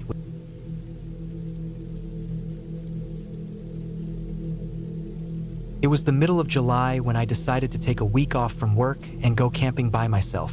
I'd done solo trips before, but this time I wanted something a little more remote. I didn't want a crowded campground where I'd hear people talking or dogs barking at night. I wanted to be alone, far from any roads, far from any people. I looked through a few maps of northern Idaho and found a patch of forest near the Montana border. There were no campsites, no trails leading into it, just an old logging road that cut off after a few miles. From there, it was just thick forest and hills. It looked perfect. I packed everything I thought I'd need: tent, food, water purifier, fire starter, knife, bear spray, clothes, sleeping bag, GPS, first aid kit, and a small solar charger for emergencies. I also brought a handwritten map, just in case the GPS went out. I left my car near the start of the old logging road, locked it, and hiked in. I walked for about 6 hours, covering maybe 12 or 13 miles, following no trail, just using the map and compass. The forest was dense, full of tall pines and thick underbrush, and the land was uneven, sloping in every direction. I didn't see a single person or hear a single engine or plane. When I finally stopped, I was deep in it. I could barely see the sky through the trees. I set up camp near a dry creek bed that had just enough clearing for my tent and a small fire ring. I felt good about it. No signs of animals nearby, no trash or signs that anyone had been there before. I spent the rest of that first day collecting wood, making a small fire, and eating some dried food. The forest was quiet. Not silent, just natural. Birds in the distance, wind in the trees, the occasional crack of a branch far away. I fell asleep quickly that night. The second day, I hiked in a wide circle around my camp, trying to get a feel for the land. I marked some trees with small strips of cloth in case I needed to find my way back. I found an old rusted hunting stand nailed into a tree maybe a mile from my tent, but it looked like it hadn't been used in a long time. No tracks, no scent. I wasn't too worried. I'd seen old hunting stands like that before. I made it back to camp by mid-afternoon and spent the evening by the fire again, just listening to the woods. I wasn't scared. If anything, it felt peaceful. No phones, no emails, no noise. That night, though, something felt a little off. I woke up once, sometime deep in the night, and it took me a minute to realize what had pulled me out of sleep. It wasn't a sound exactly, it was the lack of one. The forest had gone completely still. No wind, no birds, no insects, just total silence. I sat up in my sleeping bag and listened for a while. Nothing. I waited, my ears straining, but I couldn't hear anything at all. Eventually, I laid back down and closed my eyes, but it took me a long time to fall asleep again. Something about the silence made the air feel heavy. The next morning, everything seemed normal again. Birds were singing, squirrels were rustling in the brush. I chalked the silence up to some weather shift or maybe a predator moving through the area at night. It happens. I had breakfast, then packed a small bag and decided to hike further east. Maybe try to find a stream or something fresh. I walked for a few hours and did find a narrow stream, barely more than a trickle, but it was cold and clean. I filled my bottles, filtered the water, and sat there for a while. On the way back, I noticed something strange. About halfway back to camp, I saw movement ahead of me. At first, I thought it was a deer, but when I got closer, I saw something that didn't make sense. A small pile of rocks had been made in the middle of the path I'd taken earlier. 3 flat stones stacked neatly, with a stick laid across the top. It hadn't been there when I passed that way in the morning. Someone had made it while I was gone. I looked around carefully, scanning the trees and underbrush. I didn't see anyone, and I didn't hear anything. I walked in a slow circle around the area, checking for boot prints or broken branches, but the ground was so dry I couldn't make anything out. I knocked the pile over and kept walking. I didn't like it, but I told myself it was probably just another camper or a hunter playing around. Still, the feeling in my chest was heavy. That night, I didn't light a fire. I ate cold food and stayed in the tent with the rain fly off, watching the tree line as it got darker. I kept the bear spray within reach and made sure my knife was close. I didn't sleep well that night. I heard things. Not voices, not anything supernatural. Just movement. Steps on dry leaves. Something snapping in the woods. Then silence again. Every time I heard something, I froze. I waited, breath held, but it never came closer. Still, I didn't sleep more than an hour or two. At dawn, I got up and checked around the campsite. Nothing had been moved. Nothing was missing. No tracks.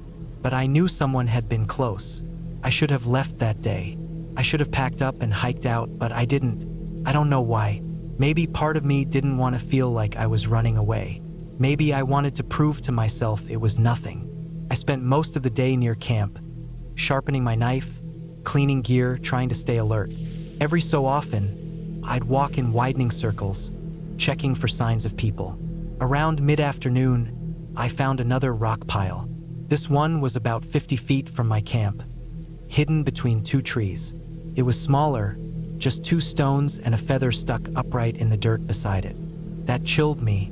That wasn't just someone stacking rocks. That felt like a message. I knocked that one over too and didn't wander far after that. As the sun set, I sat in the tent, bear spray in one hand and my knife in the other, watching through the mesh. I kept the fire out again. I was tired but too wired to sleep. Every sound outside made me twitch. At some point late in the night, I must have nodded off. I woke up to the sound of something brushing against the tent. Not scraping or tearing, just a soft pressure, like someone running their hand along the side. My whole body tensed. I stayed completely still, listening, barely breathing. The brushing sound moved along one side of the tent, then stopped, then silence. I didn't move. I didn't even blink. I waited for what felt like an hour, but it might have only been 10 minutes. I didn't hear anything else, but I didn't sleep again either. When the sky finally started to lighten, I unzipped the tent and stepped out with the knife in my hand. There was a mark on the side of the tent, just a long, dark smudge, like someone had wiped a dirty hand or cloth along it. No footprints again, nothing else out of place. That was it. I packed up everything in under 10 minutes. Tent, food, gear, all shoved into the pack as fast as I could. I didn't even eat. I just wanted out. I took a different route back, avoiding the area where I'd found the first rock pile. I didn't stop to rest, barely even drank water. I just pushed forward. The forest felt different, like it was watching me. I didn't hear any birds that day. No squirrels, no bugs. Just the sound of my boots on dry leaves and the creak of my pack. Late in the afternoon, I reached the logging road where I'd left my car. I'd never been so relieved to see it. I threw my pack in the back and got behind the wheel with shaking hands. When I turned the key, the engine struggled for a second before starting. That alone made my stomach drop. I didn't waste time. I drove until I hit pavement, then another 2 hours until I reached the nearest town. I booked a cheap motel for the night, locked the door, and left the TV on while I tried to sleep. The next day, I drove home. I didn't tell anyone what happened. What could I say? That someone had followed me miles into the woods just to stack rocks and touch my tent at night? Weeks passed, then a month, then 2. I kept thinking about it. Not every day, but often enough that I started to dream about it. The quiet of the forest, that perfect silence, the brush against the tent. I started reading stories online about people going deep into the woods and finding signs of others, about strange markers, about unspoken rules in the wilderness. Most of it sounded like internet horror stories, the kind meant to scare people, but parts of them felt too familiar. Eventually, I went back and looked at the area on the map again. I traced the spot where I'd camped and the route I took. Then I did a deeper search. I found an old report from the late 90s about a missing hiker in that same area. A man in his 30s never found. His car had been located near the same logging road. No foul play suspected, just another wilderness disappearance. That chilled me more than anything else. I haven't been camping alone since then.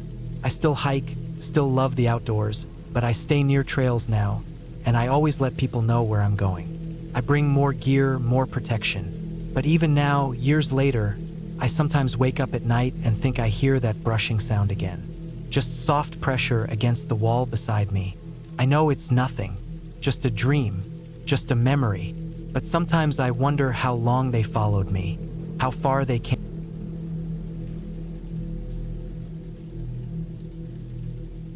It was the middle of October when I decided to take a solo camping trip.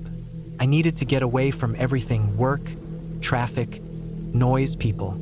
I had been feeling overwhelmed for a while, like I was slowly being buried under a pile of small things that wouldn't go away. I figured that getting out into the woods for a few days would help clear my mind. I chose a place I'd never been to before, a remote area in northern Minnesota near a lake called Formula Lake. I found it through a forum where people shared good solo camping spots. It wasn't an official campground, but there were a few small clearings people had used before. From what I read, it was quiet, isolated, and surrounded by thick pine forests. I left early on a Thursday morning. My plan was to stay out there until Sunday afternoon. I brought all the basics: tent, sleeping bag, plenty of food and water, a small gas stove, a map, compass, extra batteries, flashlight, and a first aid kit. I packed light since I'd have to carry everything on foot for a few miles. The drive up took about 6 hours. Once I got close, the paved road turned into gravel, and after that, it turned into a narrow dirt road that looked barely used. It was rough and full of potholes. I had to drive slowly and keep both hands tight on the wheel. There were no signs, no markers, just the directions I had written down. Eventually, I parked the car off to the side of the road, where the tree line opened just enough for me to squeeze in without blocking the way. From there, I followed an old trail through the woods. It was clear someone had used it in the past, but it had started to disappear under pine needles and fallen branches. It took me about 2 hours to reach the clearing by the lake. It was perfect, completely quiet, no trash, no footprints, no signs of recent human activity.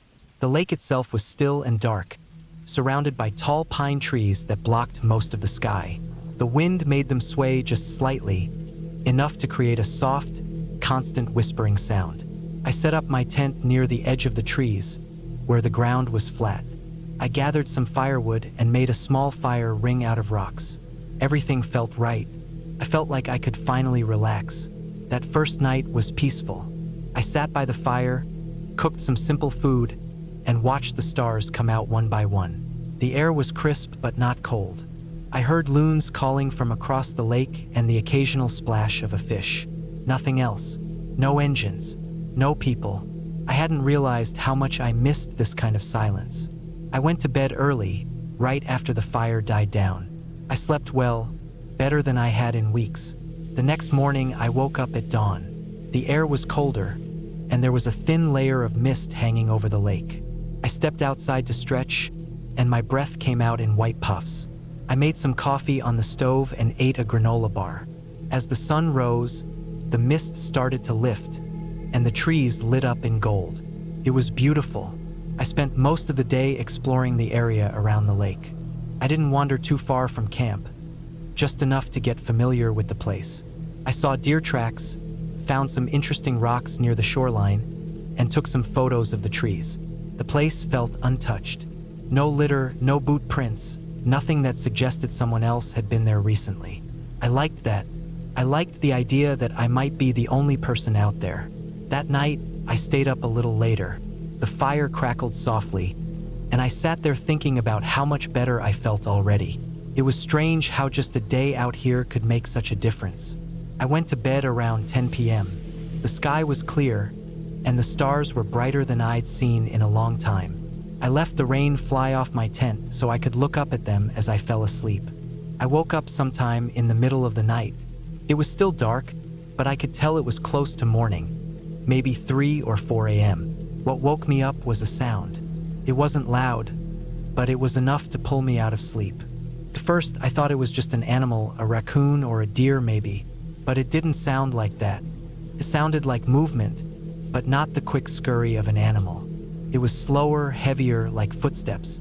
I laid there completely still, heart pounding, trying to listen. The footsteps didn't sound close, but they were somewhere in the woods behind my tent, maybe 30 or 40 feet away. They weren't regular. Sometimes I'd hear 1 or 2 steps, then nothing for a while. Then another one, like whoever or whatever was moving was trying not to make noise. I didn't move. I didn't even breathe deeply. I just stared at the roof of my tent and waited. The footsteps eventually stopped, but I didn't sleep again. I stayed awake until the sky began to lighten. When I finally got out of the tent, I looked around the area. I didn't see anything strange. No boot prints, no broken branches, nothing that suggested someone had been nearby. Still, I couldn't shake the feeling that I wasn't alone. I kept telling myself it was probably an animal, a bear maybe, or a moose.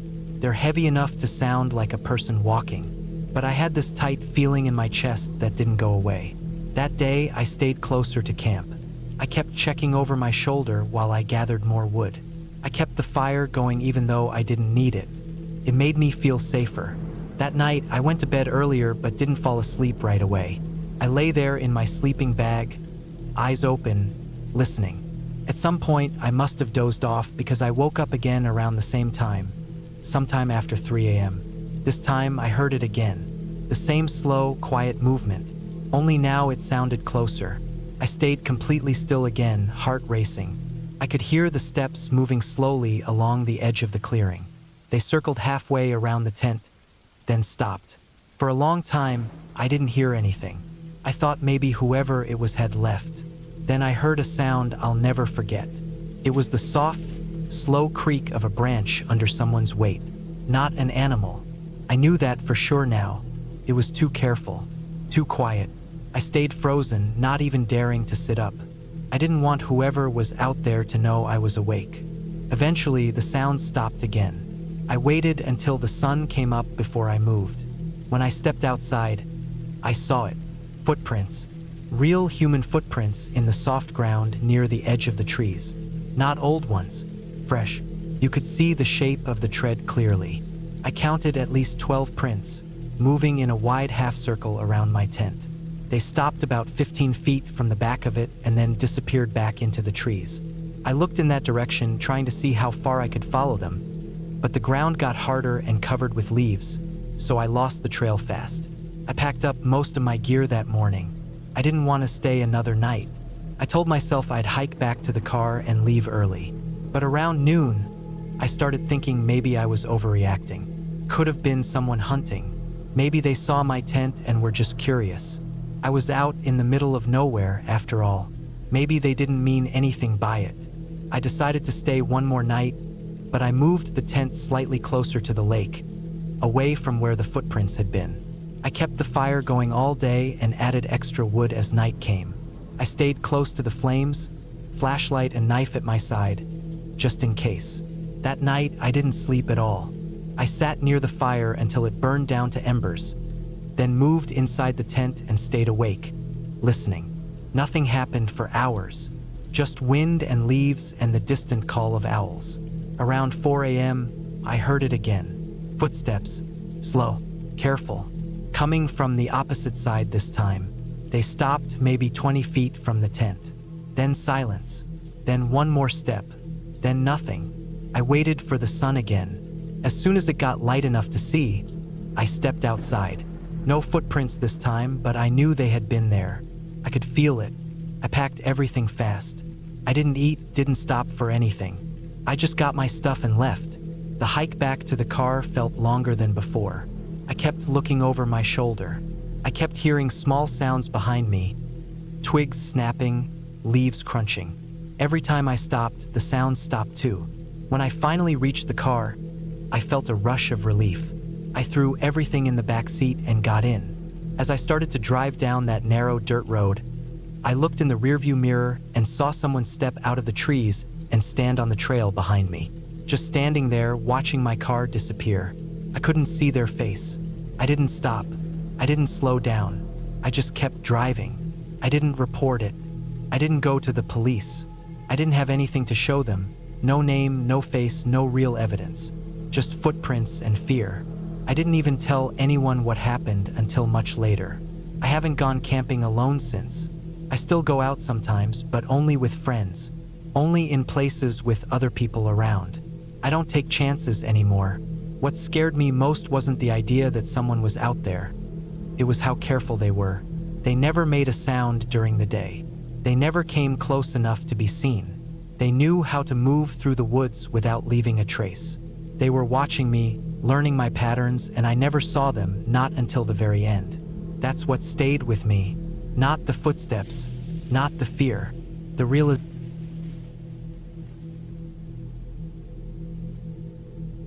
I decided to take a break from everything that summer.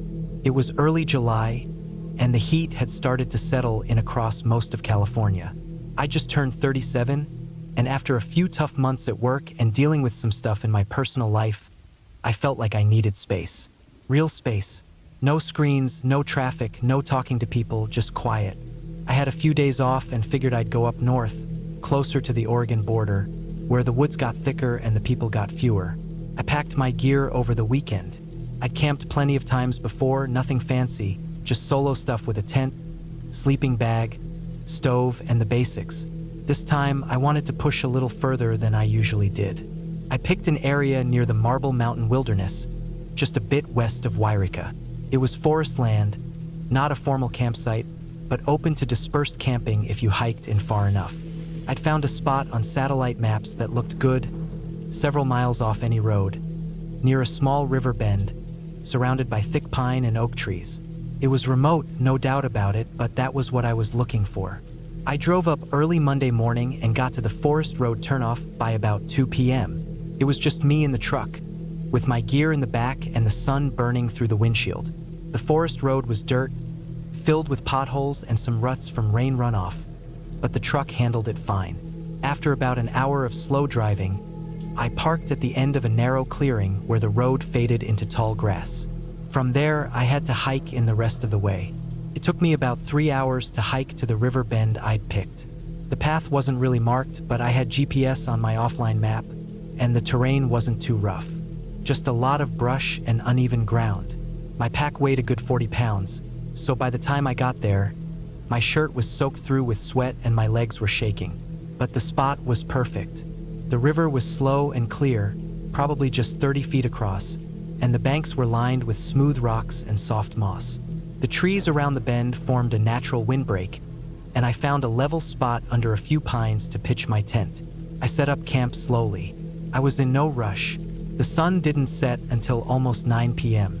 I laid out my tent, got the fire ring built with rocks, gathered some dead branches, filtered water from the river, and sat on a log to catch my breath.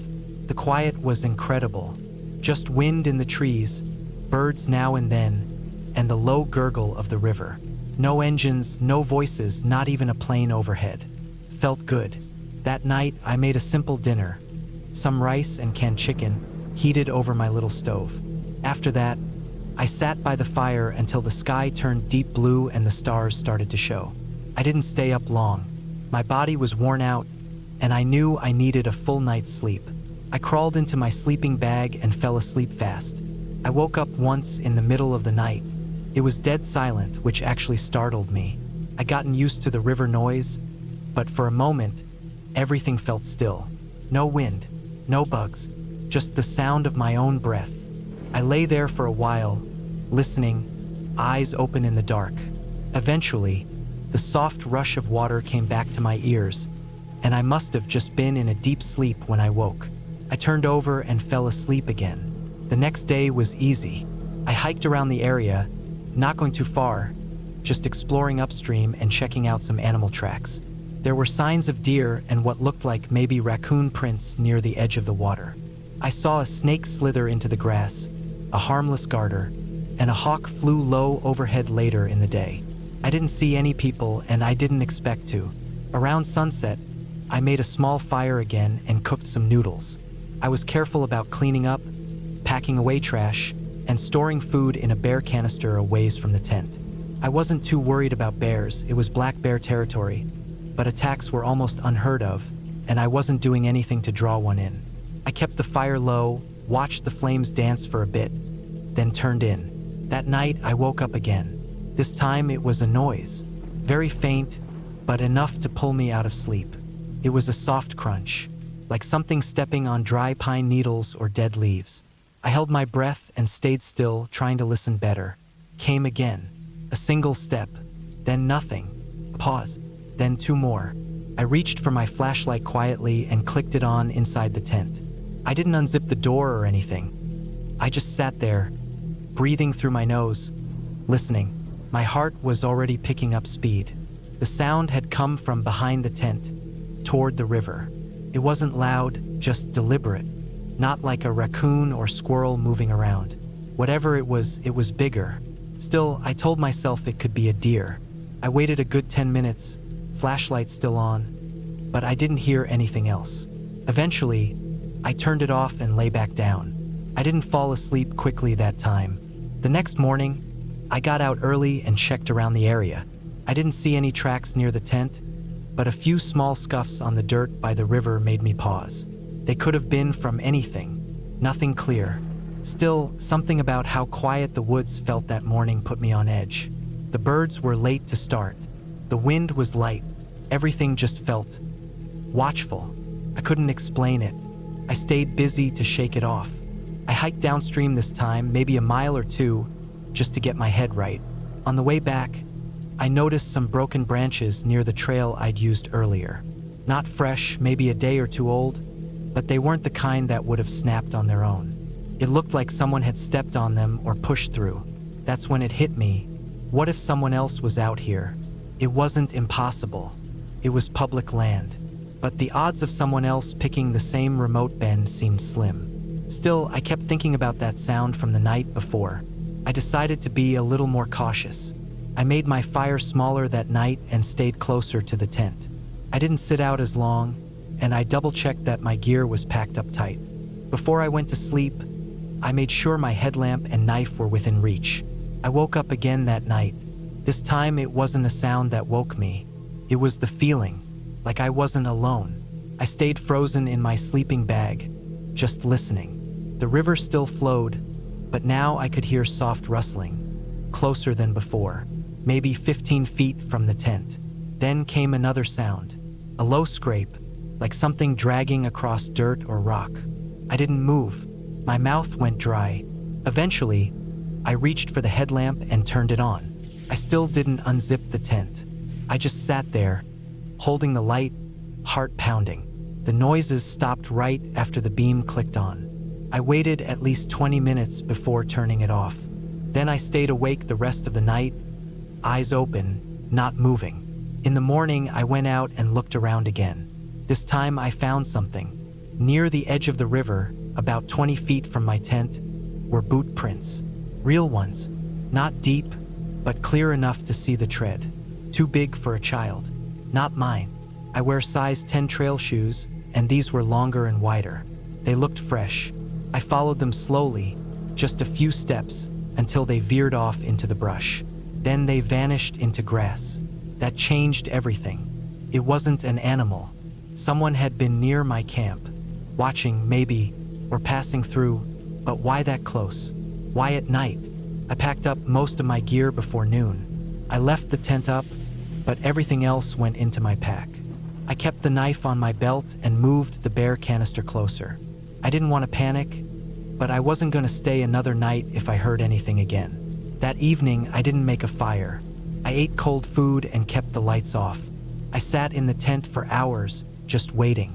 It got dark around 9, and I stayed awake until almost 2 in the morning. Then I heard it again. Footsteps, slow, crunching lightly through the brush. I turned on the headlamp and grabbed the knife. The steps stopped. Then I heard one more, behind the tent this time. I didn't move. I didn't unzip it. I just sat there, heart hammering, knife in my hand. Then something touched the side of the tent. Not a slash, not a tear, just a light press, like a hand, right behind my head. I jerked away, holding the knife like a lifeline.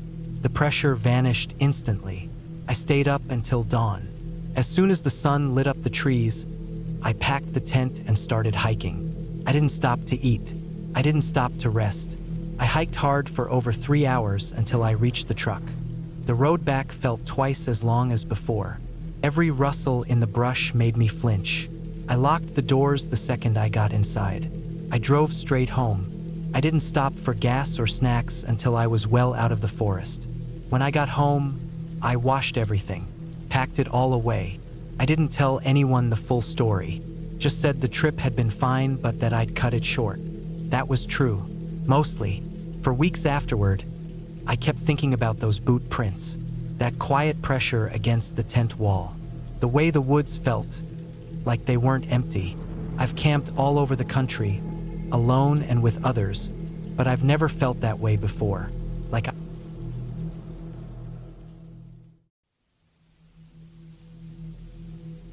I don't really know why I agreed to go to that cabin in the first place. Maybe it was the way it was pitched to me. A quiet weekend away, off-grid, just me and nature.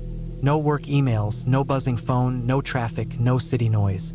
I'd been running on fumes for months, and the idea of silence sounded like medicine. I didn't realize how loud silence can get when you're the only one hearing it. The cabin was in northern Michigan, about a 4-hour drive from where I lived in Grand Rapids. A friend of a friend owned it. It wasn't one of those modern vacation rentals with a hot tub and satellite TV. This was a real off-the-grid spot. No power, no running water, no reception. They said it had a wood-burning stove, a well with a pump, and a small outhouse. That was it. The directions I was given were rough, the kind you scribble down on paper because GPS gives up halfway. Turn right at the unmarked fork after the third red mailbox, kind of thing. By the time I made the final turn onto a narrow dirt road surrounded by thick woods on both sides, I had to roll the window down to make sure I could even hear myself over the gravel under the tires. The road curved and wound deeper into the forest until I started to lose any sense of direction. It was mid-October, and the trees were all fire-colored. Reds, oranges, golds, a few stubborn greens still clinging on. The sun was dropping behind the trees when I finally pulled into the clearing. The cabin sat about 30 feet back from the end of the road. It looked old but solid, one story, dark brown logs, pitched roof, a small front porch.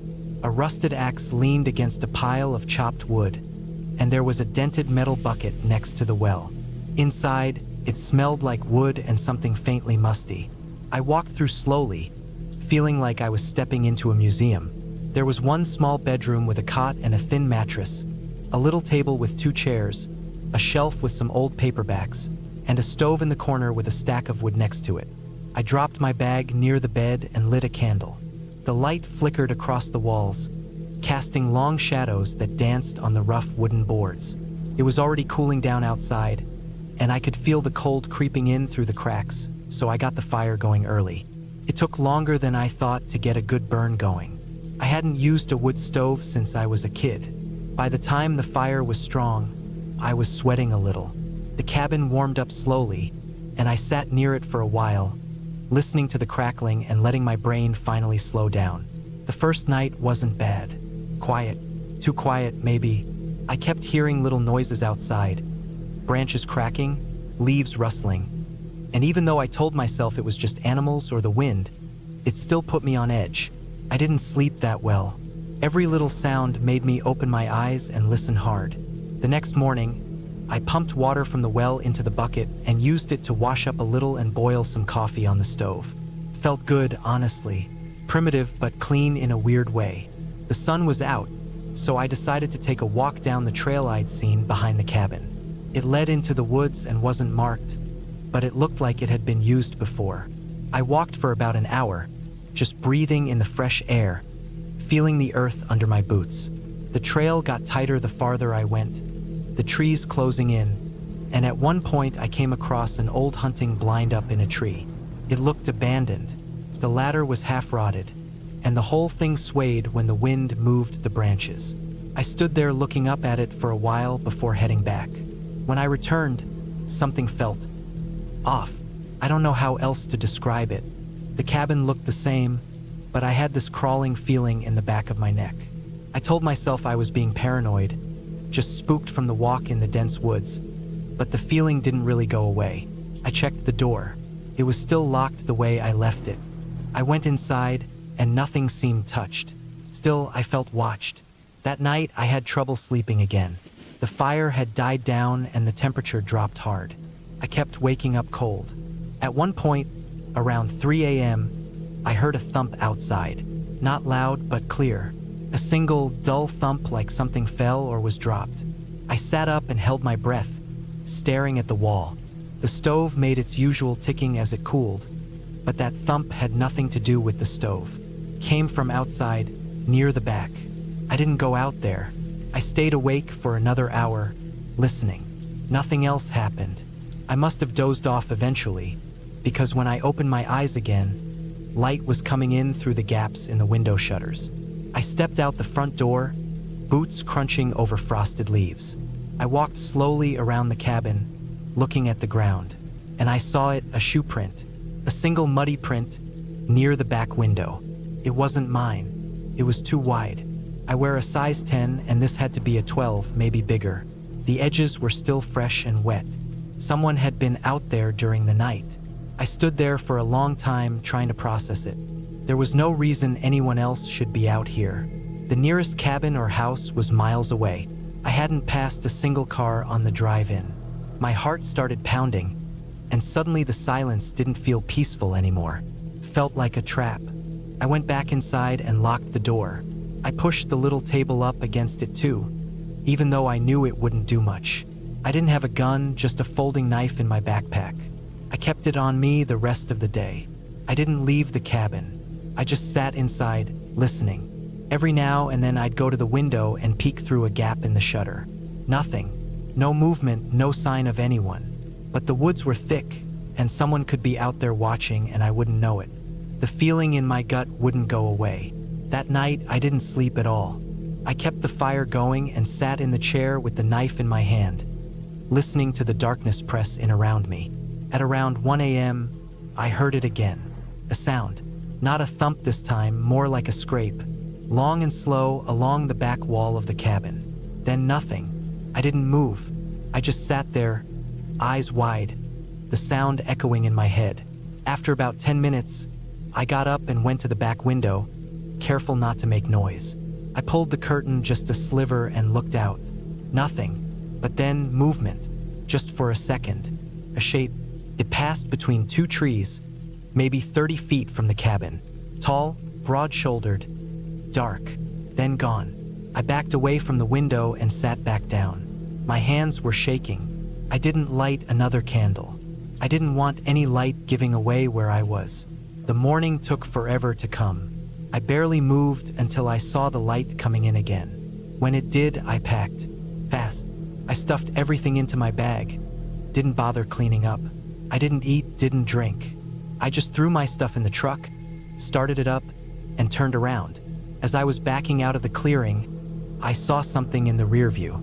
A figure halfway behind a tree at the edge of the clearing. Just standing there, watching. I didn't stop. I didn't slow down. I hit the gas and didn't look back again. The drive back felt like it took days. Every turn, every mile felt like it was dragging. I didn't relax until I saw the city limits again. I didn't tell anyone about what happened. What was I going to say? That I went to a cabin alone and someone was watching me in the woods? Weeks went by before I could sleep normally again. Even now, months later, I double-check the locks every night. I still hear things sometimes. Branches cracking, leaves moving, and my body tenses up like I'm back in that cabin. I don't know what that guy wanted. Maybe he was just messing with me. Maybe he was waiting for me to let my guard down. I'll never know. But I do know one thing. I'll never go back to that cabin. I won't go that deep into the woods again, alone or not. You can keep your silence. I'll take the noise.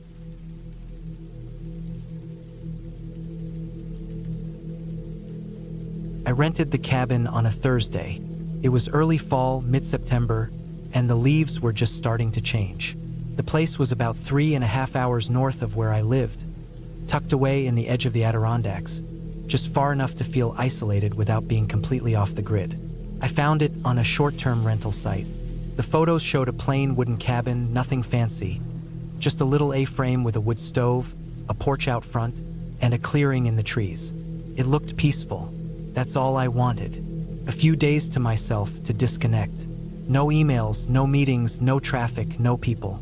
When I pulled up, the dirt road was narrower than I expected. The GPS had gotten it mostly right, but the last mile was unpaved, winding, and tight. The trees closed in around the car as I crept up the incline. The cabin finally came into view, sitting in a little dip in the terrain, with a slope rising behind it and trees all around. No cell service. That didn't surprise me. I downloaded some offline maps and packed a few books. Inside, the cabin smelled like cedar and dust. There was one bedroom, a small kitchen, and a bathroom with questionable plumbing. A little fireplace made of stone stood in the corner. I opened all the windows and let the fresh air in while I unpacked. I didn't bring much, just clothes, food, a flashlight, a hunting knife I always brought on hikes, and a couple notebooks. I had no real plans. I just wanted to think and relax. The first night was quiet. I made pasta, read until dark, and went to bed early. The bed creaked, but it was clean. I left the window cracked to let in the cool air. I remember falling asleep to the sound of wind rustling the trees. It was exactly what I needed. The next day, I hiked one of the nearby trails. The area was mostly state land, and there was a trailhead a short walk from the cabin. The trail looped through the woods and came back around to a fire road. I didn't see another person the whole time, just squirrels, a rabbit, and one deer that bolted before I could even raise my camera. When I got back, I made eggs and toast and sat on the porch, listening to the birds. That night, I built a fire and stared at it until the logs collapsed into glowing coals. It was the third night when I started noticing things. Nothing dramatic at first, just little details that felt off. I'd wake up in the morning and a cabinet would be open that I was sure I'd closed. Once, I found my flashlight sitting on the counter instead of in the drawer where I'd left it. Small things, the kind of stuff you can explain away. Maybe I was tired, maybe I moved it and forgot, but it kept happening. The next morning, one of the porch chairs was turned facing the woods. Not just moved an inch or two, but completely turned around. I hadn't touched it since I got there. I stared at it for a long time before moving it back. I told myself maybe the wind had shifted it somehow, but the chair was heavy, solid wood. It would take effort. That day, I checked all the doors and windows. Everything locked. I didn't see any signs of forced entry. No tracks outside, at least none I recognized. I brushed it off. Maybe I was being paranoid. Still, I couldn't relax after that. I kept the knife next to the bed. I started locking the bedroom door at night, even though I was alone. I didn't sleep as well. Every creak of the cabin made my ears perk up. I told myself it was just a different environment. I wasn't used to this kind of quiet. The next night, things got worse. I went to bed around 10. It was colder that night, and I closed the window. Around 2 in the morning, I woke up to a thump. Not a sharp noise, but a dull, solid thump like someone had dropped something heavy on the floor. I froze in bed. The sound had come from the main room, just outside the bedroom door. I didn't move for a long time. I just listened. My heart was pounding. The cabin was silent again. No footsteps, no talking, no creaking. I finally reached over and grabbed the knife. I eased out of bed and opened the door as quietly as I could. The main room was dark. I hadn't left any lights on. I stood in the doorway for a few minutes, waiting. My eyes adjusted. I didn't see anything at first. Then I noticed the front door. It was unlocked. I was absolutely sure I had locked it. I closed the distance quickly and checked the handle. Not just unlocked, but slightly open. Only by an inch or two, but enough to see that the latch hadn't caught. I shut it and threw the deadbolt. I stood there with my knife in hand, listening. Still nothing.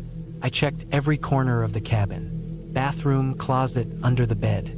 Nothing. I didn't sleep the rest of the night. I sat in a chair facing the front door, knife in my lap, ears straining for any sound. In the morning, I walked the perimeter of the cabin. I found something that made my stomach drop. Behind the cabin, near the slope, I found a clear footprint in the mud, bigger than mine, heavy tread, a work boot probably. It was pointed toward the cabin. No other prints around it, just the one, as if someone had been standing there watching. I packed my things. I didn't care if I had 3 days left. I couldn't stay. I didn't feel safe. I loaded everything into the car, locked the cabin one last time, and started down the dirt road. I only got about a mile before I saw the truck. It was parked half on the road, half in the brush. Old Ford, faded blue, rust on the fenders. No plates, no one inside. It hadn't been there when I arrived 3 days earlier. I slowed down and stopped. I didn't want to drive past it without looking. I got out, knife in my pocket, and walked up to it. The driver's side window was rolled down. The seat was empty. There were fast food wrappers in the passenger seat. The air smelled like old sweat and cigarettes. The keys were gone. I looked around. The woods were quiet. No birds, no wind, just stillness. I got back in my car and drove past as fast as I could. When I hit the paved road, I didn't stop. I didn't even check the map. I drove straight home. Later that night, I filed a report with the rental site. Told them I thought someone had been entering the cabin. They apologized, said they'd investigate. I don't know if they ever did. I didn't follow up. I couldn't stop thinking about that footprint. The chair turned toward the woods. The unlocked door. The truck. About a week later, I got a package in the mail. No return address. Inside was a single photograph. It showed the cabin, taken from the woods behind it. The porch lights were on. I was in the frame, sitting in the chair, reading a book. It had to have been taken the first or second night. I looked calm, relaxed, completely unaware. I went straight to the police, filed a report, gave them the photo. They didn't find anything. The address was remote, no security cameras on the road, nothing to trace. They asked if I had any enemies, if anyone knew I was there. I didn't. I hadn't told anyone about the trip. I'd wanted to be alone. The officer said maybe it was a squatter or a poacher, someone living off the land. Said sometimes they keep to themselves, but sometimes they don't. Said it was good I left when I did. I changed the locks on my house that same week. Bought a new phone, a new number. I started sleeping with a baseball bat by the bed. For weeks, every noise at night sent me jolting upright. I couldn't shake the feeling that someone had been in the cabin with me, watching me, maybe even inside while I slept. I never went back. Not to that cabin. Not to that part of the state. I stopped going out to the woods altogether for a long time. I still love nature, but I keep my distance now. I book cabins with verified hosts. I check in with friends. I let people know where I'm going. I take it seriously, because it wasn't some ghost story. It wasn't a creature or a myth. It was just a person, a real person, and that's what scares me the most.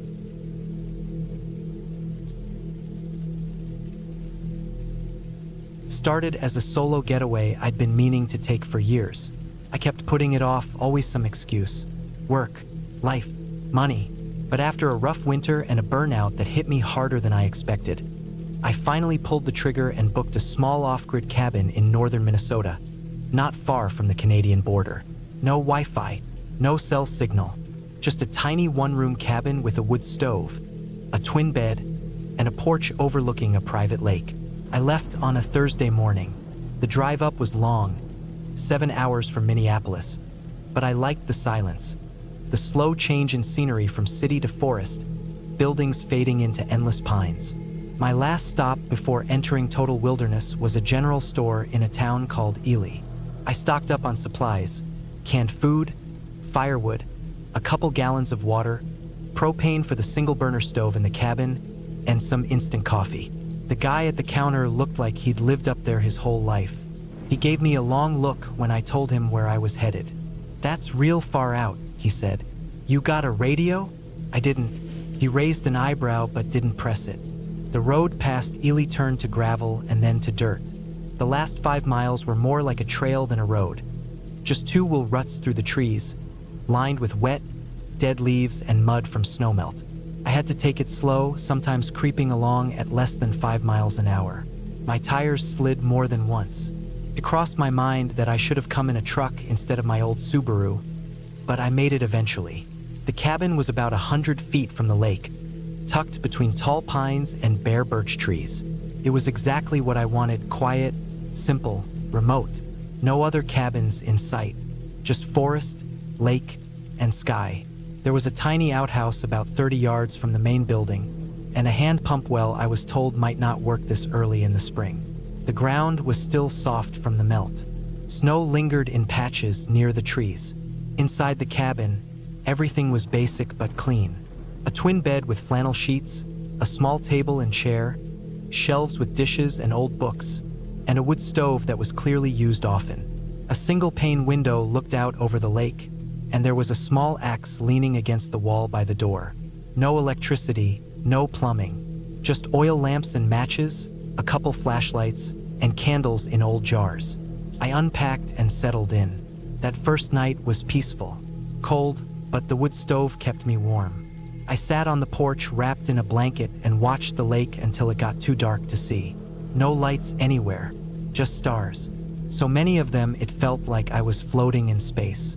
I went to bed early and slept hard. The second day was when things started to feel off. It wasn't anything big, just little things that stuck in my mind. I chopped some wood in the morning and left the axe by the stump. But when I came back from walking the edge of the lake, it was leaned against the cabin door. I told myself I was probably just forgetful. Maybe I leaned it there earlier and didn't remember, but it nagged at me. Later that afternoon, I took a short hike, just a mile or 2 into the woods behind the cabin. I had a compass and a basic topographic map, and I stayed close to familiar landmarks. Rocks, a bend in a creek, a downed tree that looked like it had been there a while. But on the way back, I got turned around. Not lost exactly. I could still hear the lake if I stopped and listened, but I ended up coming back to the cabin from a different angle. When I stepped out of the trees and saw the cabin from the side instead of the front, I had this weird moment of panic, like I wasn't sure it was even mine. I don't know how to explain it. Passed, but it stuck with me. That night, I couldn't sleep. The wind had picked up, rattling the branches and the tin chimney. Every little sound outside felt louder, closer. I kept hearing something. Twigs snapping, footsteps maybe? But every time I opened the door and looked out, there was nothing. No animals, no people, just dark trees and still water. I kept telling myself it was deer, maybe a raccoon, but my stomach felt tight the whole night. I finally dozed off around 3 a.m., and when I woke up the next morning, there were boot prints in the soft earth by the porch steps. Not mine. Too wide, too deep. My boots are old, and the tread is worn. These were fresh, deep lug prints like work boots. They came from the woods and stopped right at the bottom step. Then nothing. No prints going back. Just gone. I stood there staring at them for a long time. Then I walked a slow circle around the cabin. Nothing else seemed touched. The axe was still there. The door was still locked, but I couldn't shake the feeling that someone had come right up to the cabin in the night and just watched. I should have left then. I know that now, but I told myself I was overreacting. I didn't want to give up my trip over some muddy prints. I stayed close to the cabin all that day. I didn't hike. I barely went near the trees, just stayed near the firewood pile, reading a book I couldn't focus on, checking the tree line every few minutes. Every time the wind moved the branches, I looked up. Every crack of wood or bird call made me freeze. I felt like something was watching me, not an animal, something worse. That night, I didn't sleep at all. I kept the lantern lit. I sat in the chair facing the door, the axe on the floor beside me. The wind had died down, and it was dead quiet. Too quiet. No birds, no frogs, just stillness. Around midnight, I heard footsteps. Not loud, careful, slow. They crunched through the leaves around the cabin, circling. I didn't move. I didn't even breathe. I just gripped the axe and stared at the door. Then came the softest knock. Not even a knock, really, just a tap. One single tap near the bottom of the door, like someone testing it. Then silence. I sat there, muscles locked, for hours. The tap didn't come again. The footsteps faded eventually. I waited until dawn before I even moved. When the sun finally came up, I opened the door and stepped out with the axe. The air was cold. There were more boot prints, circling the cabin. I followed them a little ways into the trees, just far enough to see that they kept going. Then I went back inside, packed everything I could, and got ready to leave. The car wouldn't start. I tried 4 times. Nothing. Battery wasn't dead. Clicked like it wanted to turn over, but it just wouldn't catch. I popped the hood. I'm not a mechanic, but I checked the basics, battery cables, fluids. Nothing looked off, but the engine was dead, like something had been pulled or disconnected. I didn't know enough to fix it. No phone signal, no radio. I was stuck. That day was a blur. I kept trying the car.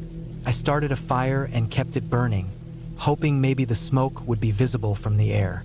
But I knew that was a long shot. This place wasn't near any flight paths. I'd chosen it because it was remote. That night, I didn't sleep. I didn't even try. I just sat there again, axe in my lap, waiting, listening. Nothing came. But in the morning, there was a piece of rope hanging from a tree about 10 feet from the porch. Bright yellow nylon rope like the kind people use for camping or hauling gear. It hadn't been there before. It was tied in a noose, swinging lightly in the breeze. Below it, in the dirt, were 2 fresh boot prints. That was the breaking point. I didn't care about the car anymore. I filled a backpack with water, food, and a flashlight and left on foot. I didn't follow the road. I was too afraid whoever was messing with me would be waiting there. I bushwhacked straight south, using the compass, hoping I'd hit a road eventually.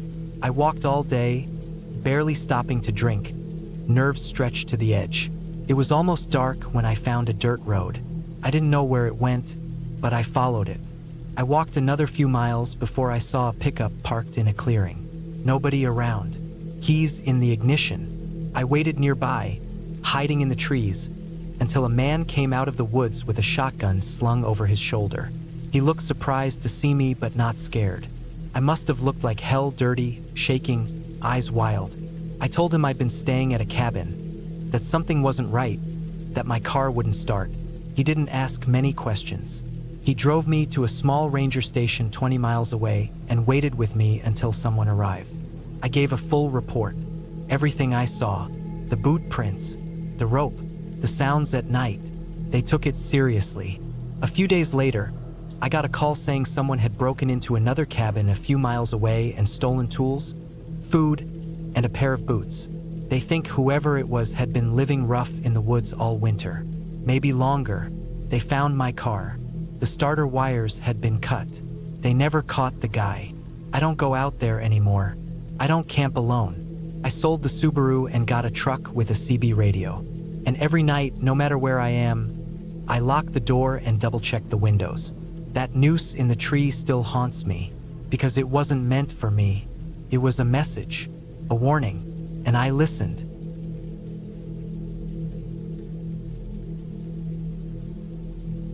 I didn't plan on going to the cabin alone. It was supposed to be a weekend with my cousin Mike, the same guy I grew up camping with in the summers, the one person I trusted more than anyone. He bailed on me the morning of the trip. Some emergency at work. I didn't even argue. I just loaded the truck and went anyway. I'd already blocked out the weekend, booked the place, and packed everything. Besides, I figured a little time away from people might do me some good. The cabin was up in northern Michigan, about 40 minutes from Grayling, tucked back in the woods off a dirt road that didn't have a name. I'd found it on an old rental site that didn't even have reviews. That probably should have been a red flag, but it was cheap, had running water, and I liked how remote it looked in the pictures.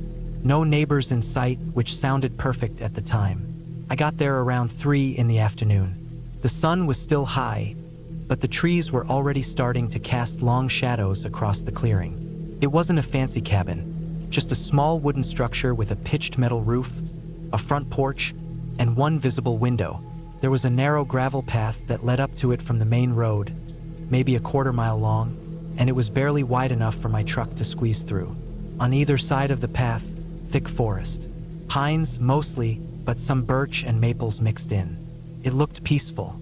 Inside, the place was cleaner than I expected.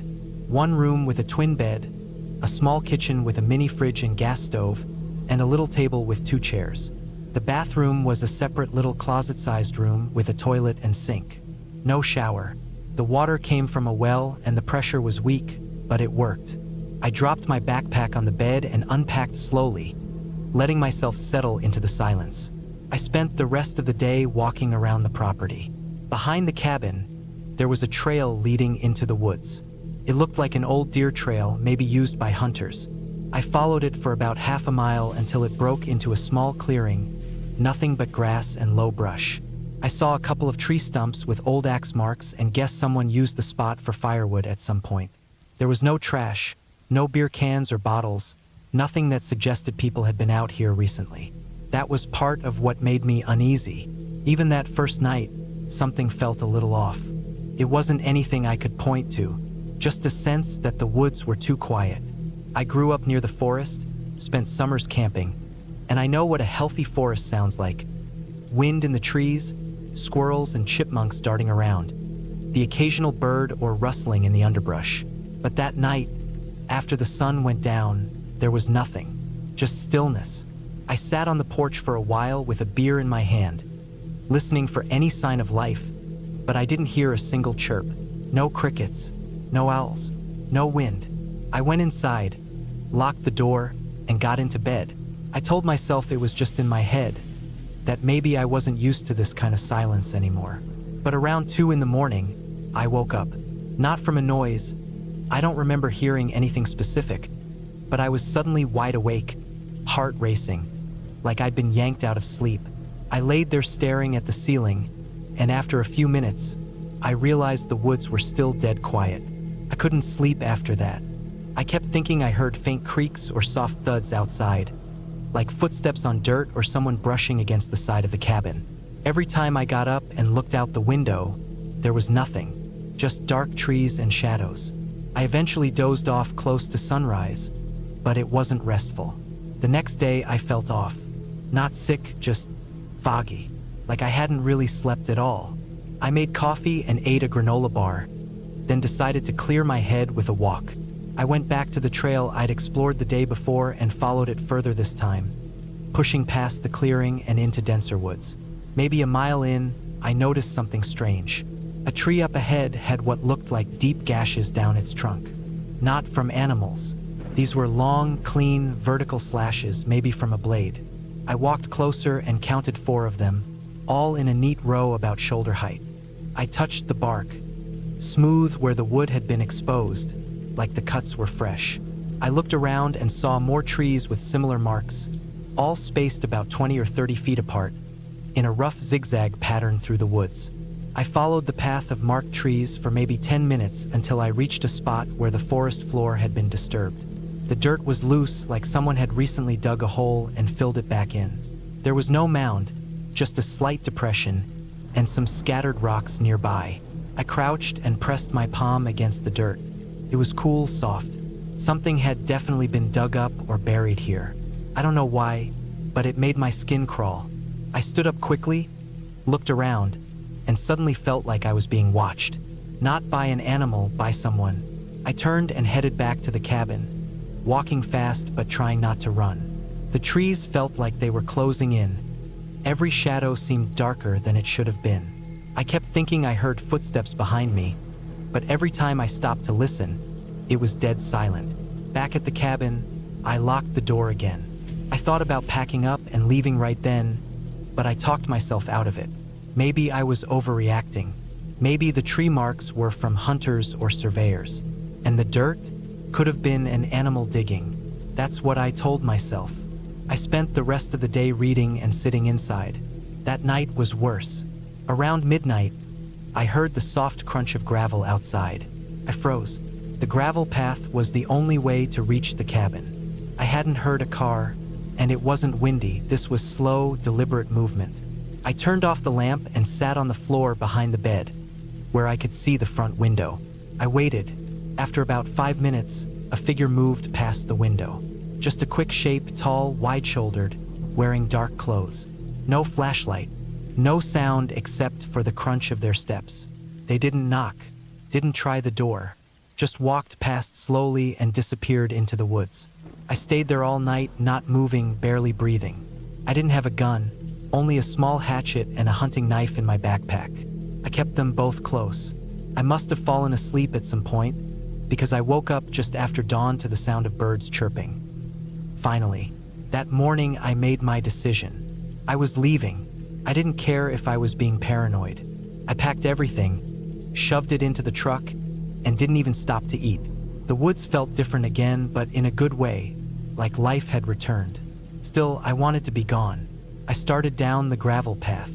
That's when I saw it, boot prints in the dirt, right next to the tire marks I'd left coming in. They were big too, maybe size 12 or 13, and they went all the way up to the cabin. I followed them with my eyes, and that's when I noticed the second set. Smaller, lighter, almost child-sized, but I hadn't seen a kid, just that one adult figure the night before. The smaller prints looked fresher, and they weren't there the day I arrived. They'd come in during the night and left before sunrise. I stood there a minute, staring at the tracks, trying to understand what that meant. 2 people, one trying to stay hidden while the other distracted me? I didn't know. I didn't want to know. I just got in the truck and drove. I didn't stop until I hit the highway. I pulled into a gas station, went into the bathroom, and just stood there for a while trying to breathe. I felt dirty, not just sweaty or tired, filthy, like something had crawled under my skin and was still there. I didn't tell anyone about the trip for a few weeks. Not my cousin, not my girlfriend, not even my dad. When I finally did talk about it, I left most of the details out. I just said I felt uneasy out there, that I'd seen some weird stuff. That was enough for them. A few days after I got home, I checked the rental listing again. It was gone.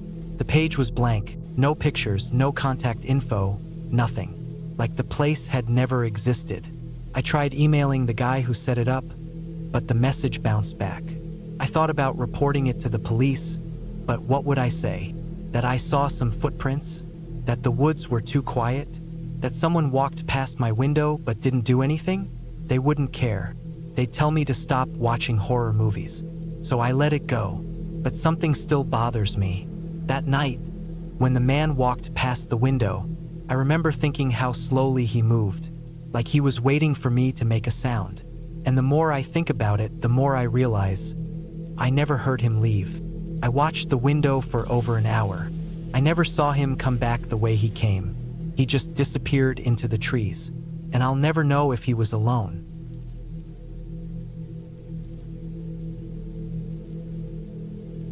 I still don't really know why I booked that cabin. It wasn't even a last-minute decision. I'd had the trip planned for about a month. I wanted a break from everything: work, traffic, emails, just people in general. I found the listing online. A small, one-bedroom cabin deep in the northern woods of Wisconsin. It wasn't part of a resort or community. It was just out there, about 3 hours from the nearest real town. The owner said it was perfect for solitude. At the time, that sounded great. The drive out was quiet.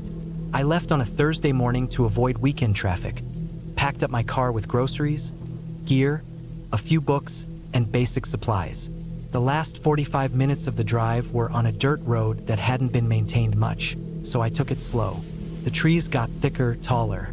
There were no road signs, just one small hand-painted marker on a post that said Wells Trail, which matched the directions I got from the owner. I arrived in the late afternoon. The cabin was small but neat. Dark brown logs, pitched metal roof, tiny covered porch with 2 wooden chairs. It sat in a little clearing, surrounded by pines and hardwoods. I saw no other structures nearby. No cell signal either, which I expected. The owner had mentioned that in the listing, there was a landline for emergencies and a small portable generator out back, which I used just to power a few things in the cabin like the lights and fridge. No internet, no TV. That was fine by me. Inside, it was cozy. One main room with a bed, small wood stove, kitchenette, and a table by the window. The bathroom was just a little room off the back with a shower and composting toilet. Everything worked.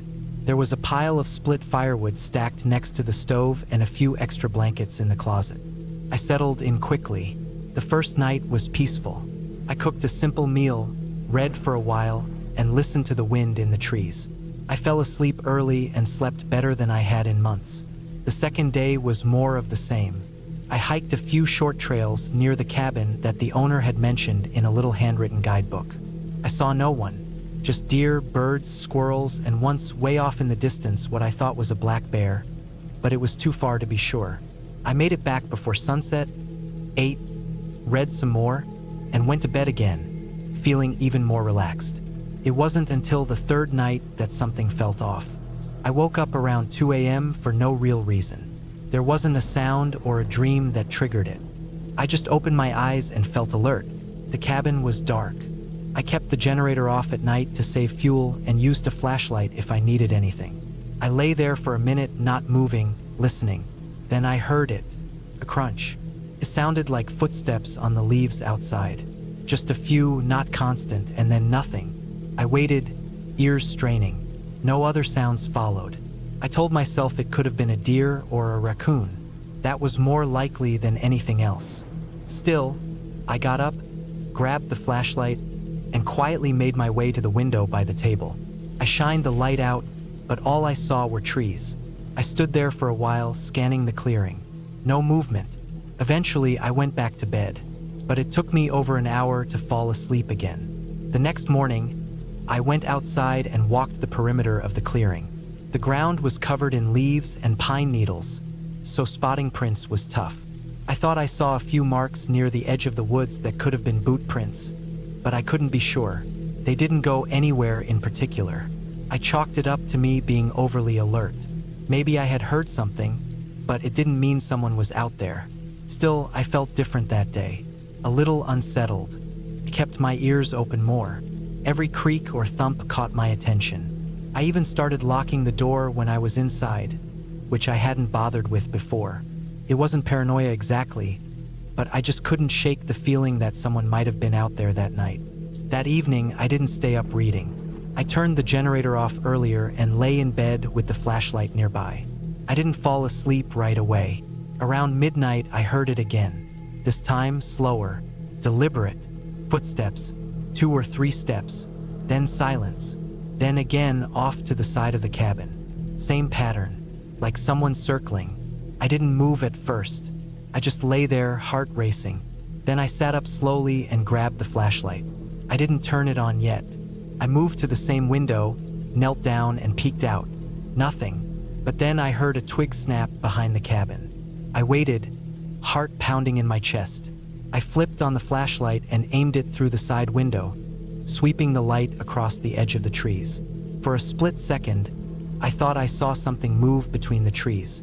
A shape just barely in the light before it was gone. Could have been an animal. Could have been a trick of the shadows. I stayed up the rest of the night, not moving from the chair by the window. Nothing else happened. At first light, I walked around the cabin again. I found more marks in the leaves. This time I was sure they were boot prints. Not fresh, but clear enough. They didn't lead to or from the dirt road. They came from the woods and stopped about 15 feet from the cabin. Someone had been out there. I packed a few things into my bag: water, snacks, flashlight, a knife, and a flare I kept in the emergency kit. I thought about leaving, but the road was rough and long, and there was no way to call anyone until I reached a town. Instead, I drove my car to the start of the dirt road, parked it facing out, and left the keys in my pocket, just in case. Back at the cabin, I felt exposed. I spent the day with my back to walls, checking the windows, listening. I kept the generator off. I didn't want to attract attention with lights or noise. I barely ate. The whole day was quiet, but my nerves were fried. Couldn't relax. As the sun dropped, I felt real fear for the first time. Not just worry, fear. The kind that makes your stomach tighten and your chest feel heavy. I didn't know what I was going to do if whoever was out there came back. That night, I didn't go to bed. I sat in the dark, by the window, flashlight in hand. No lights, I didn't even light a fire. Around 2:30 a.m., I heard footsteps again. This time, more than one set. At least two. They came from the woods, slowly, spaced out. Then I heard something metal, like a chain or maybe a tool hitting a rock. It was faint, but it didn't sound like an animal. I stayed still, barely breathing. The sounds moved around the cabin, slow, steady, stopping and starting. Then something scraped the back wall. Just a second, enough to make my skin crawl. I didn't move for an hour. When the sun started to rise, I waited for more light, then ran outside and checked the back wall. There were scratches on the wood, like from a blade. Not deep, but obvious. Someone had dragged something sharp across it. I didn't go back inside. I got in my car and drove straight to the nearest gas station, 2 towns over. I used their phone to call the local sheriff. I told him everything. They sent a deputy out with me. When we got back to the cabin, we found more prints, multiple sets. The deputy didn't say much, but he looked concerned. He radioed it in. They found an old, tattered tent about a mile into the woods. Some clothes, empty cans, and what looked like a homemade spear. No people, just traces. I left that day and never went back. The owner of the cabin called me a week later. The sheriff's office had contacted him. He apologized, said nothing like that had ever happened before. He offered me a refund, even offered a free stay some other time. I declined. That trip changed the way I think about being alone in the woods. Not because of bears or weather or getting lost, but because sometimes people are out there too. People who don't want to be found. People who watch from the trees at night. Who don't say a word. Who walk in circles around your home while you sit inside, clutching a flashlight and hoping they go away. I don't camp alone anymore. I don't book remote cabins. I still hike, still go out into nature, but not like I used to. I've seen what's out there, and I'm not eager to see it again.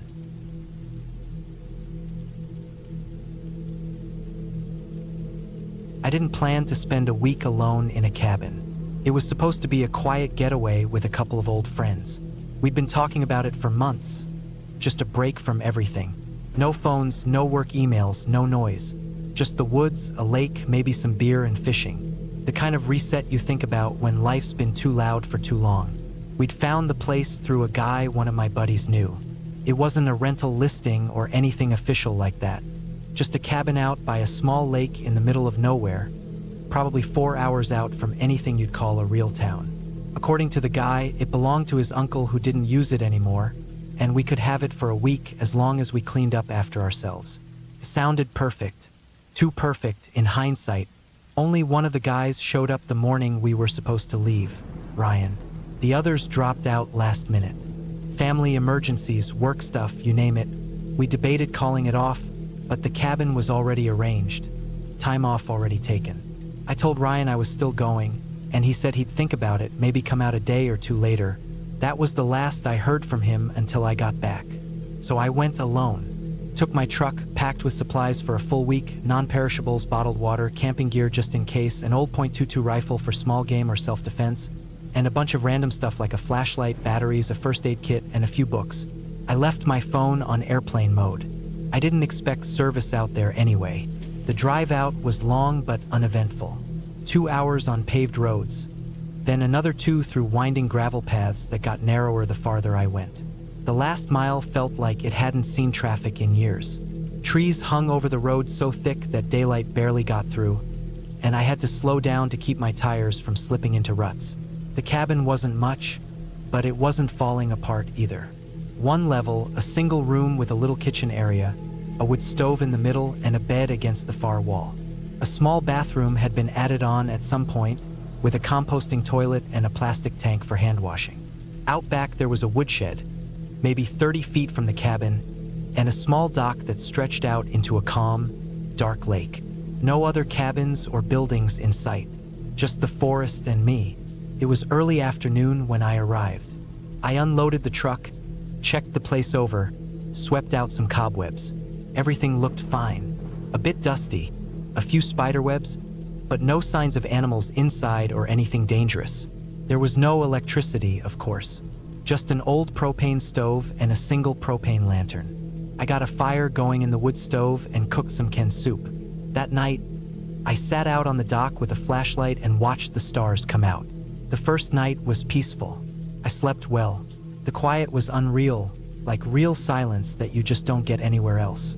I remember thinking I could actually feel my heartbeat in the quiet. That kind of silence. It made me feel small but calm. The second day, I did a little exploring. Hiked around the lake, didn't go too far from the cabin. Found some old trails, overgrown and barely there anymore. No footprints, no beer cans, no signs anyone had been out here in a long time. It was nice. I sat in the sun, read a bit, made coffee over the stove. That night, I watched the lake again, and the sky was so clear I saw a shooting star. The next morning, something felt different. I woke up to the sound of something moving outside. Not the usual rustle of wind or the flap of a bird's wings. It was heavier, more deliberate. I lay there for a while, listening. It stopped before I could figure out what it was. I chalked it up to a deer or maybe a raccoon. Made breakfast, did some reading, but I couldn't shake the feeling. I kept glancing out the windows, just watching the tree line. Something about the stillness felt wrong. I told myself I was just getting in my own head, being jumpy because I was alone. That was probably true, but I still kept the rifle closer to me after that. That night, I didn't sleep as well. I kept waking up. Little sounds outside. Cracks. Snaps. Once I thought I heard breathing just outside the cabin wall. Not loud, just soft and steady, like someone was standing inches from the wall. I sat up in bed, heart racing, and held the rifle in both hands. I didn't move for over an hour, just sat there in the dark, waiting. Eventually, I got up and walked quietly to the front door. I pressed my ear against the wood. Nothing. I opened it a crack and looked outside. Just trees. Just dark. But my skin was crawling. I closed it again and locked it. I didn't sleep much after that. The next day, I walked the perimeter of the cabin. I didn't expect to find anything, and I didn't, really. But I did see some things that got my attention. Small things. A patch of moss that had been scraped off a rock, like something heavy had stepped on it. A broken twig at chest height. A strip of bark peeled off a tree in a long vertical tear. Things that could mean nothing. Or not. That night, I put a chair under the doorknob and kept the rifle on my chest while I lay in bed. Every time I closed my eyes, I saw shapes in the dark. I told myself I was being paranoid, but the fear didn't care. Around 2 a.m., I heard footsteps on the porch. Slow, careful, one step at a time. My chest went cold. I didn't move. I barely breathed. The steps stopped in front of the door. I waited for a knock, or for the doorknob to turn, but nothing happened. The steps just stopped. Then, slowly, I heard them again, this time moving away across the porch, then fading into the distance. I sat there with the rifle in my lap until morning. When the sun came up, I opened the door and looked around. No footprints. The ground was too hard, mostly dry pine needles and dirt. But I knew what I'd heard. I considered leaving. I should have. I knew that. But I told myself I was being crazy, overreacting, letting the isolation mess with my head. I thought maybe it was a bear, maybe even a person passing through, hunting or hiking, not realizing anyone was staying in the cabin. The truck was parked behind the cabin, not visible from the front. Maybe they didn't know someone was inside. I spent most of that day inside, just reading, checking the windows. I started thinking about how far I was from help. No cell service, no neighbors, no one expecting me back for several days. If something happened out here, no one would know. That night, I stayed up with the lamp on. Every hour, I looked out the window, slowly, quietly. Around midnight, I saw movement. Someone was standing at the edge of the woods. They weren't moving, just standing there. Not close, but close enough that I could see the outline of a body. Arms at their sides, still as a tree. I turned off the lantern. I stayed by the window for hours. Every few minutes, I looked again. The shape was still there, but by 4 a.m., it was gone. The next morning, I made up my mind to leave. I packed everything fast. I didn't eat. I didn't even clean up. I just grabbed my bags, loaded the truck, and locked the cabin behind me. As I got into the truck, I felt eyes on me. I don't know why. I didn't see anyone, but the skin on my neck tightened like something was watching. I started the truck, backed it down the narrow trail until I hit the gravel road. I drove fast, probably too fast, but I didn't care. Every minute I was still near those woods felt wrong. It took almost an hour to get back to the main road. Once I hit pavement, I felt myself start to breathe again. I looked in the rearview mirror more times than I want to admit. Every tree I passed felt like it was hiding someone. I got home that evening. I didn't unpack. I went straight to bed, slept with the lights on. The next morning, I turned my phone back on. Dozens of texts, missed calls. Ryan had tried to reach me, so had others. I called Ryan back. He asked if I was okay. I said yes, just tired. He asked if I'd seen the news. I hadn't. There had been a manhunt near the area I'd been in. A suspect had escaped custody in a small town about 20 miles from the cabin. Last seen heading into the woods. Armed, dangerous, desperate. They'd found his campsite 2 days after I left. It was less than half a mile from the cabin. The only thing they found missing was a knife. I never told anyone the full story. Not about the steps. Not about the figure in the woods. Not about the breathing outside the wall. But I've never gone back to the woods alone. And I never will.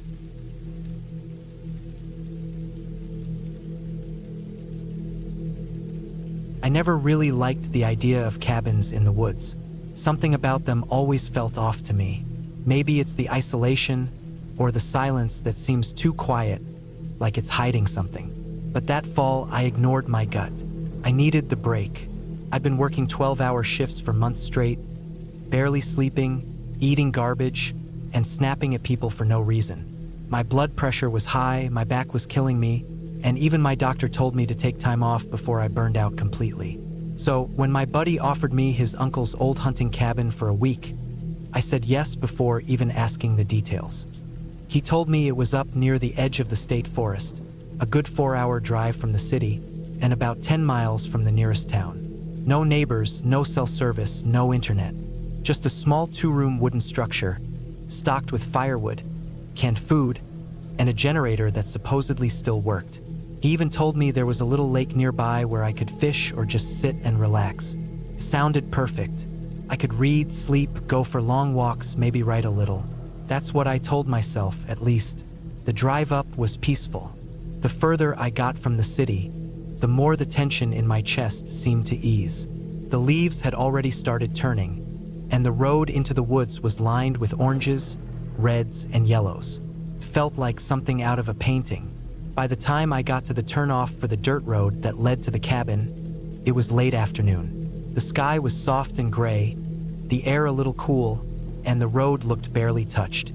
I drove slow, avoiding deep ruts and rocks, until the trees opened up and the cabin came into view. It was older than I expected. The wood was dark and weathered, the roof sagging a little in the middle. There was a small porch with a couple of broken chairs and a stack of firewood to the left of the door. A tin chimney poked out from the roof, and the windows were dusty but intact. I parked my car on a patch of grass to the side and got out, stretching my legs and taking a deep breath.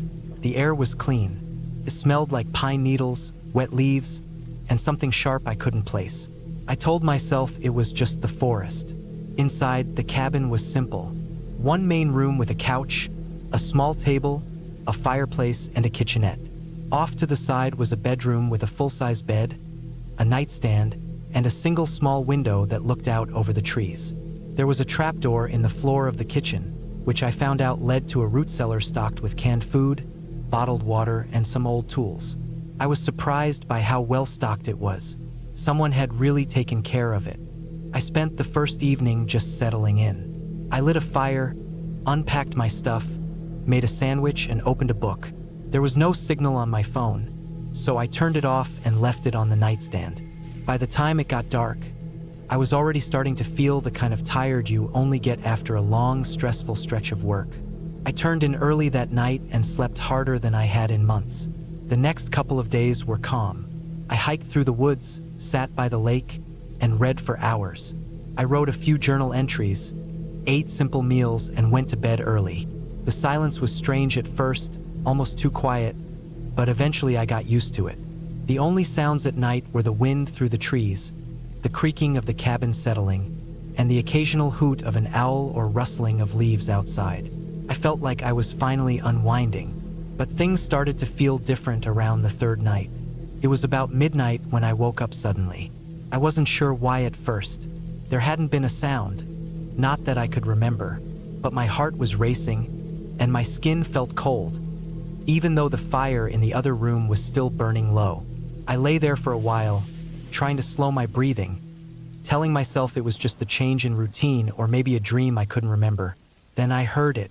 It wasn't loud, just a soft crunch outside, like a footstep on dry leaves. Then another, then silence. I held my breath and stared at the ceiling.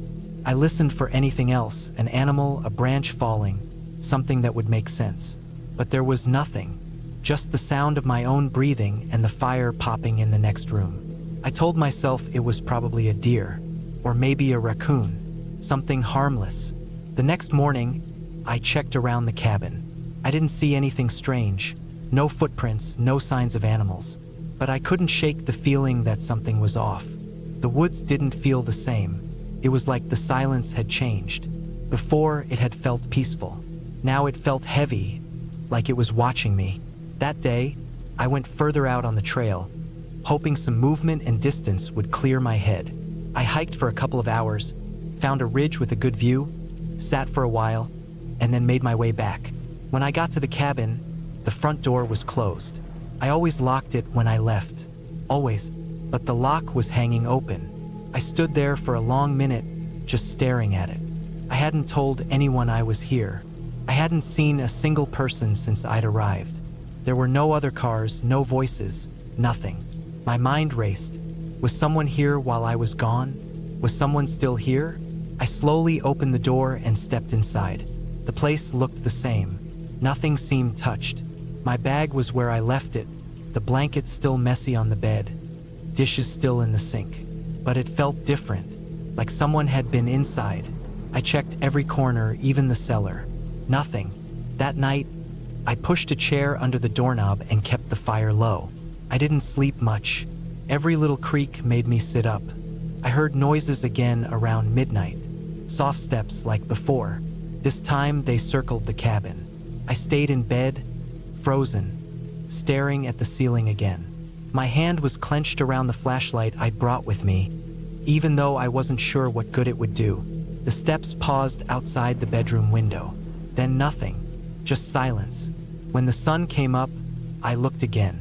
No tracks, no signs, but something told me I wasn't imagining it. I started thinking about leaving. I packed some of my things, kept them by the door, and spent the day inside. I didn't feel safe hiking anymore. That evening, I didn't light the fire. I didn't want to draw attention. I ate a cold dinner and stayed quiet. As it got darker, I heard something again. This time, it was softer, a scraping sound near the back wall. I moved slowly to the kitchen, heart pounding, and grabbed a heavy cast iron pan from the stove. I crouched near the door, listening. It stopped. I waited for what felt like hours. Eventually, I crept back to bed, pan still in hand, and stayed awake until morning. The next day, I made up my mind to leave. I couldn't stay another night. I packed everything, made sure the car was ready, and checked the road to make sure nothing had blocked it. It was clear. I planned to leave at first light, but that night something changed. I was lying in bed, half dressed, when I heard the doorknob jiggle. Not once, not by the wind, but like someone was testing it. I didn't move. I didn't breathe. My heart felt like it was going to break my ribs. Then came a knock. 1, 2, 3. Slow, deliberate. No voice, no footsteps after. Just the knock. I stayed like that until dawn. I didn't sleep at all. As soon as it was light, I grabbed my bag, locked the door behind me, and got in my car. I didn't even eat. I just left. The drive back was quiet. I kept checking my rearview mirror, expecting to see someone following me. But there was nothing, just trees and road. When I finally got back to the city, I told my buddy his uncle's cabin wasn't for me. I didn't explain. I didn't want to. I just said thanks and left it at that. It's been months since that trip, and I still don't know what happened. Maybe it was a squatter. Maybe some hunter passing through. Maybe someone who knew that cabin was usually empty and didn't expect anyone to be there. But what bothers me isn't the noises or the knocks. It's that feeling I had, like I wasn't alone, like someone had been watching me from the second I got there, like someone had keys, knew when I was out, knew when I was sleeping, knew I was alone. I changed after that trip. I lock every door twice. I don't go out to remote places anymore. And I sure as hell don't sleep in old cabins in the woods. Because sometimes the scariest things aren't ghosts or monsters. Sometimes it's just people. Quiet people, patient people, people who wait and watch and know you're all alone.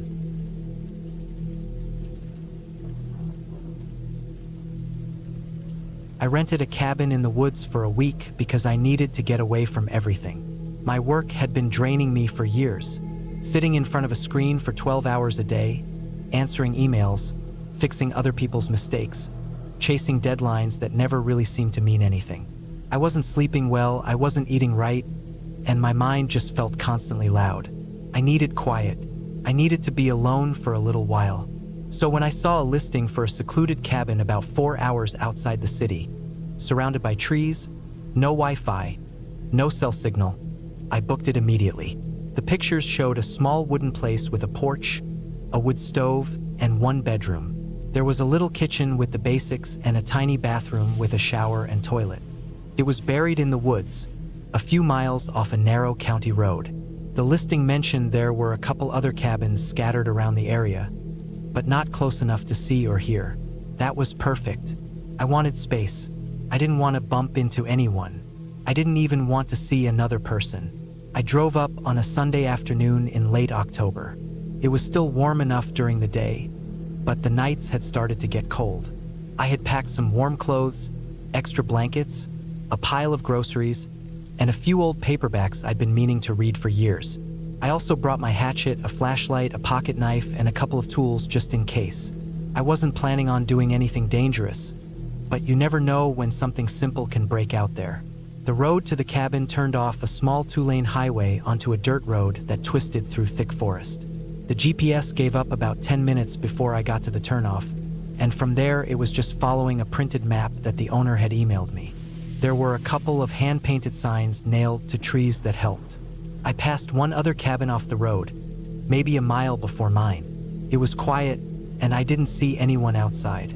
After that, the trees got thicker, the road narrower, and finally, I came around a bend and saw the little wooden cabin sitting up on a rise, surrounded by bare trees with piles of dry leaves all around it. It looked even more isolated than the pictures had shown. There was no driveway, just a clearing where I could park, and the only sounds were the wind in the trees and a few birds. I stood there for a while before unloading the car, just breathing. It really was quiet. No hum of traffic, no voices, no phones buzzing, just stillness. Felt good. The cabin itself was small but solid. It had a front porch with 2 old wooden chairs and a railing that had seen better days. The door creaked when I pushed it open, but everything inside was clean and smelled like cedar. There was a little sitting area with a couch and a table, a small kitchen with a propane stove, and the bedroom in back had a queen-sized bed with a thick wool blanket on it. Everything was old but looked well cared for. I unpacked slowly, storing the food, setting up my sleeping stuff, and putting the books on the little shelf by the bed. The owner had left a few notes: how to use the stove, where the firewood was stacked outside, and a reminder to make sure the propane was turned off before I left. There was a battery-powered radio, but I turned it off after trying it once and only getting static. I didn't want noise. I wanted to clear my head. The first couple of days went by like a dream. I got up with the sun, made coffee, and sat on the porch for hours doing nothing. I went for slow walks down the trail behind the cabin, crunching through the leaves, watching squirrels dart between trees, and listening to the wind rustle the last dry leaves. I read for hours. I napped. I cooked simple meals, eggs, soup, sandwiches. I had no plans, no schedule. For the first time in years, I actually felt my brain slowing down. The anxiety that had clung to me like static started to fade. I felt like myself again. But by the third night, something started to feel off. Started small. I was sitting by the wood stove just before bed, reading, when I thought I heard something outside. A soft scraping, maybe, not loud, just enough to make me stop and listen. I turned off the little lamp and sat in the dark, waiting, but I didn't hear anything else. I told myself it was probably a raccoon or something moving around outside. There was a lot of wildlife out there. That was normal. The next morning, I found what looked like a boot print in the dirt behind the cabin. It wasn't fresh. It could have been a couple days old, but it didn't match my boots. It was narrower and longer. I stood next to it, lined up my foot with it, and the heel was completely different from mine. Pointed toward the woods, not the trail, just off behind the outhouse where I hadn't walked since I got there. I stared at it for a long time. Again, I told myself it could have been from a hiker. Maybe someone had passed through before I got there. Maybe one of the other cabin owners had walked around. But it bothered me. It didn't feel right. I kept checking the trees that day, looking between them, listening. There was nothing. No voices, no footsteps, nothing. That night, it got worse. I went to bed around 10. The stove was burning low, and I had layered blankets over myself since it was cold. I slept hard, like I had the past 2 nights, but something woke me up at some point. I don't know what time it was. I didn't have a clock in the bedroom. I just remember opening my eyes in the dark and feeling that pressure in my chest. That heavy silence where you know something isn't right. I stayed still, listening. I thought maybe I had dreamed it, but then I heard it. Something brushing against the wall. Not scratching, more like a slow drag, like something rubbing against the wooden siding. It moved from one side of the cabin to the other, maybe 5 or 6 feet from where I was laying. I didn't move. I barely breathed. I just lay there, frozen, trying to make sense of it. Then it stopped. I waited maybe 10 minutes, then 20, then slowly reached for the flashlight I kept by the bed and turned it on. The room lit up, and nothing looked out of place. I got out of bed, quietly, and crept into the living room. The cabin was still. The fire had burned down low. I didn't hear anything outside. I sat there until the sky started to lighten outside. When the sun finally came up, I went out and looked around the cabin. I didn't find anything. No tracks, no marks on the wall. But I knew what I had heard. I thought about packing up that morning. I really did. I even put some of my stuff back in the bag. But I kept telling myself I was being paranoid. I hadn't seen anything. Could have been wind. Could have been an animal. I had 2 nights left. I'd driven all the way out here. I didn't want to run back over a noise, so I stayed. That day, I didn't go for a walk. I stayed near the cabin, chopping some extra wood, keeping the fire going, keeping busy. I found myself glancing over my shoulder constantly, looking at the trees. I didn't read. I didn't relax. I didn't feel like myself anymore. That night, I went to bed with my clothes on. I kept the flashlight next to me, along with the knife. I left the fire burning hotter than usual. I must have dozed off because I didn't hear the first sound. But I woke up suddenly, and this time I was sure something was on the porch. I could hear the boards creaking, slow and careful, like someone trying not to make noise. Then a soft knock. Not loud, just 3 soft taps on the wooden door. I didn't move. I didn't even breathe. I just stared into the darkness, heart pounding so hard it felt like it would shake the bed. Another knock, then silence. I don't know how long I lay there, probably hours. I waited for the sun again. I didn't sleep after that. When it was light, I opened the door. There were faint scuff marks on the porch, like the toes of boots dragging slightly, but no deep prints. I couldn't tell where they'd gone. I looked around the trees. Nothing. That was it for me. I packed everything as fast as I could, barely ate breakfast, and threw my bags in the car. I didn't clean up. I didn't care.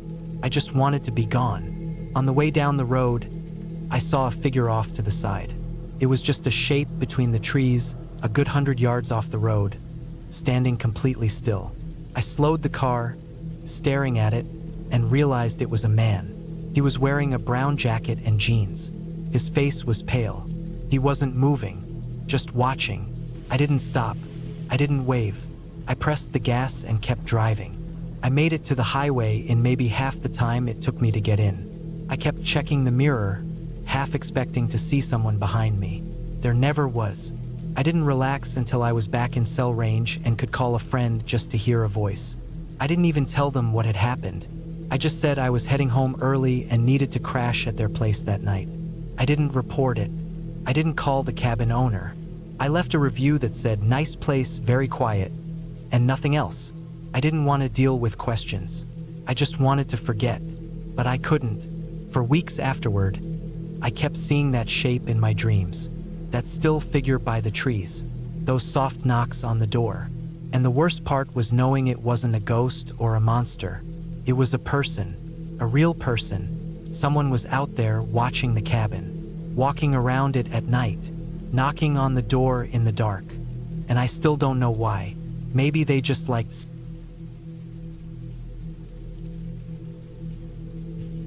I had been needing a break from everything for a while. Work was piling up. My phone never seemed to stop buzzing. And even when I got home, I couldn't shut my mind off. My apartment in the city was a box, and the noise outside always made it hard to breathe. I wanted somewhere quiet, somewhere completely cut off. I remembered a coworker telling me about a small off-the-grid cabin up in the northern part of the state. No electricity, no internet, and barely any cell signal. That was exactly what I needed. I got the number of the owner, an older guy who rented it out occasionally, and booked it for a week. It was a 4-hour drive from the city. I packed up a cooler, some dry goods, a flashlight, a few books, and drove up on a Thursday morning. The last hour of the drive was a narrow road through thick trees and hills. No houses, no signs, just the crunch of gravel under my tires and the occasional deer darting off the side of the road. My GPS dropped out about 10 miles from the turnoff. I followed a paper map the owner had emailed me before, a hand-drawn route with little markers like split rock and old fence. Felt old school, but I liked that. I finally pulled up to the cabin just after noon. It was smaller than I thought it would be. Just a simple square structure with a covered porch and a metal chimney poking up from the roof. The wood was old and weathered but solid. There were 2 windows in the front and a heavy wooden door. A small trail led down behind the cabin into thicker woods. The trees were tall and close together, and the air smelled sharp with pine and moss. I stepped out of the car, stretched, and just stood there for a minute listening. No traffic, no voices, no hum of electricity, just wind moving through trees and the ticking of my cooling engine. Inside, the cabin was basic. 1 room with a wood stove in the corner, a small kitchen area with a propane burner, and a cot on one side with a thick mattress. There was a small table with a couple of chairs and a shelf with old paperbacks, most of them swollen from humidity. The bathroom was outside, a compost toilet in a separate wooden shack about 20 yards away. There was a hand pump well beside it for water. It was rough living, but that was the point. I put my cooler in the kitchen area, set my pack on the cot, and lit the stove with a match. Took a little coaxing, but the fire caught. I spent the first afternoon settling in. I swept out some dead bugs from the corners and opened the windows to air the place out. I walked down the trail behind the cabin for a while, not going too far. It wound down a hill and then split into a few directions. There were no signs, so I stuck to the main path. I came across a small stream where I washed my face and hands. The water was cold and clear. When I got back to the cabin, the sun was getting low, and the trees cast long shadows across the clearing. I made some soup on the burner, read a little from a book I'd brought, and turned in early. That night was quiet except for the occasional sound of branches tapping against the roof and a distant owl. I slept hard and woke up a little disoriented around 6 in the morning. It was cold. I had to restart the fire and wait for the stove to warm the place up. I made some coffee on the burner, sat on the porch with a blanket around my shoulders, and just watched the woods. It was peaceful in a way I hadn't felt in years. I spent that day hiking a bit farther. I packed a small bag with water and snacks and followed the main trail past the stream. The forest was dense but not hard to navigate. The ground was soft with pine needles, and I saw some deer tracks and heard a woodpecker somewhere off to the left. About 2 miles in, I found an old hunting stand up in a tree. It looked like it hadn't been used in years. I climbed up and sat for a while, eating a granola bar and just listening. Still no sign of people. That was fine by me. I got back around 4 in the afternoon. The sun set early behind the hills, so I got the stove going again and made some pasta. It was a little lonely without anyone to talk to, but it was better than the stress of back home. I tried calling my sister just to check in, but there was no signal. I sent her a text that said, "All good, no service out here," but it didn't go through. I figured it would send once I was back in range. That night, things started to feel different. It was around midnight when I woke up. I wasn't sure why at first. The fire was out and the cabin was cold. I got up to throw a log on the stove and noticed the door wasn't fully closed. Just a crack, but enough that the wind was making it creak. I was sure I had shut it. I got a little paranoid, thinking maybe I didn't latch it all the way. I closed it, slid the bolt across, and sat by the stove until it warmed up again. I didn't go back to sleep for a while. The next morning, I looked around outside just to reassure myself. There were no tracks that I could see, just the same patchy snow and pine needles. I told myself the wind probably pushed the door open. It was old and didn't seal well. Still, I kept checking behind me every so often as I hiked that day. I didn't go far. That evening, as I was sitting on the porch drinking some tea, I thought I saw something move between the trees. Just a quick flicker of movement off to the left near the trail. I stood up, staring, but saw nothing. It might have been an animal, a raccoon or a deer. I waited a long time, but nothing came out. I told myself it was nothing, but I stayed inside after that. I didn't even read. I just sat at the table listening. That night, I locked the door and slid a chair under the handle. I fell asleep with the flashlight in my hand. Sometime around 2 in the morning, I heard something on the porch. Not the wind, not a branch. It was weight, footsteps, slow, deliberate. One step, then nothing, then another. The boards creaked. My heart started pounding. I sat up in the dark, listening. I didn't move. I didn't turn on the light. I just waited. The steps moved across the porch and stopped near the door. Then silence. I didn't breathe. I counted to 60 in my head. Still nothing. Then I heard the handle move. Just a click, like someone was testing it. The bolt held, and the chair didn't move. I waited. After a while, the steps moved again. Back across the porch. Down the steps. Then gone. I sat there until the sun came up. I didn't sleep. I didn't move. As soon as it was light enough to see, I opened the door slowly and stepped out. The ground was undisturbed. No clear footprints. The porch looked the same, but something was different. My cooler, which I had left on the porch, was tipped over. The lid was off and some of the food was gone. It hadn't been an animal. The lid was unlatched. There were drag marks in the dirt where something had been pulled toward the woods. I packed my bag. I didn't want to stay another night, but when I got in the car and tried to start it, nothing happened. Turned over once, then died. I checked the battery connections, tried again, but it was dead. The dashboard lights flickered, then nothing. The nearest town was 20 miles back. I had no signal. I was stuck. I tried to stay calm. I told myself I'd hike out in the morning. It was too late in the day to make it before dark, and I didn't want to be caught halfway in the woods after sunset. I gathered my stuff, filled my pack with what I needed, and left the rest behind. I locked the cabin, even though it felt pointless now, and sat on the floor with my back against the door. That night, it came back. I didn't sleep. Around 1 in the morning, I heard the steps again. Slower this time, one at a time, across the porch. They stopped in front of the door. I could hear breathing, not loud but steady. Close. Then the door handle moved again, more forceful this time. The bolt held, but the door creaked. Then I heard something that made my blood go cold. A sound, a slow dragging sound, metal on wood, like something being pulled, scraped. I didn't want to imagine what it was. I stayed like that for hours, just sitting, heart pounding, hand on the flashlight, When the sun finally came up, the sounds were gone. I opened the door. There was a knife stuck in the wooden post beside the door. A long, rusted hunting knife, stabbed deep into the beam. I didn't touch it. I didn't want my prints on it. I grabbed my pack, locked the cabin again for whatever reason, and started walking. I hiked fast, barely stopping. I followed the trail past the stream, up through the ridges, and didn't look back. I had a compass, and I knew which direction the road was. After about 3 hours, I saw the split rock from the map. I knew I was close. I kept going.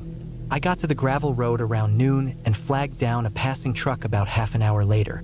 It was a local guy, older, who didn't ask many questions. He drove me into town. I used the phone at the gas station to call a tow truck for my car and booked a room at a motel. I didn't go back to the cabin. I gave the owner a vague story about car trouble and not feeling well and left it at that. When I finally got home, I changed my number. I didn't tell anyone the full story. I kept it to myself for a long time, but I still think about it sometimes. The footsteps, the cooler, the knife, whatever or whoever it was, they knew.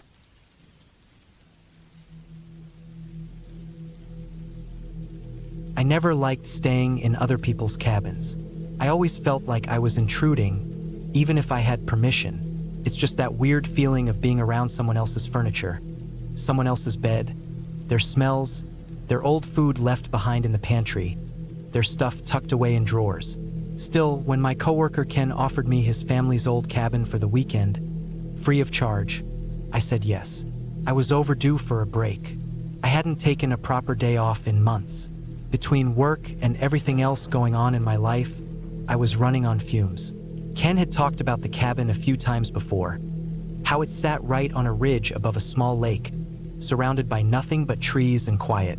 No phone service, no Wi-Fi. That sounded like exactly what I needed. So I took a Friday off, packed up some supplies, and headed up there. It was early October. The leaves were mostly down, but some color still clung to the higher branches. The air was cooler than I expected. I wore just a flannel shirt when I left home, but by the time I hit the last dirt road that led up to the ridge, I had to turn the heat on in the car. The road was barely more than 2 tire tracks through the trees, and I had to drive slowly to avoid scraping the bottom of my car on rocks. I passed a rusted gate Ken said would be unlocked. It was. Then, after another couple of turns, I saw the roof of the cabin appear through the trees. It was smaller than I imagined, more like a glorified shed with a deck, but it looked solid, not run down. I parked beside it, got out, stretched, and immediately noticed how quiet it was. No birds, no wind, nothing. Just that thick, empty silence you only get deep in the woods. I unlocked the front door using the key Ken had given me and stepped inside. It smelled like cedar, dust, and old blankets. The cabin had one main room with a couch, a stone fireplace, and a small kitchen in the corner. A narrow hallway led to a bedroom and a bathroom. Everything was basic but clean enough. Ken had warned me there was no running water this time of year. The pipes were shut off to prevent freezing, but there was a big blue jug of water on the kitchen counter and an outhouse out back. I carried in my bag a couple of groceries and a cooler with beer and sandwich stuff. I started a fire in the little wood stove and sat on the couch as it warmed up. I had a paperback novel with me but couldn't concentrate on reading. My mind just sort of wandered. I didn't feel anxious, but I didn't feel relaxed either. I guess I needed time to adjust to the change of pace. That night, I cooked a can of chili on the stove and ate it straight from the pot with a spoon. I sat outside on the deck for a bit, listening to the night. Still no wind, just dead calm. I could see a slice of the lake through the trees, black and still. A few bats flitted above me. I smoked a cigarette and went back inside. There wasn't a TV or anything to distract me, so I went to bed early. I used my phone as a flashlight to find my way down the hallway, then turned it off and laid down under a heavy wool blanket. I must have dozed off quickly because I don't remember lying there long. But I woke up around 2:30 a.m. to a noise. Not loud, just soft movement outside.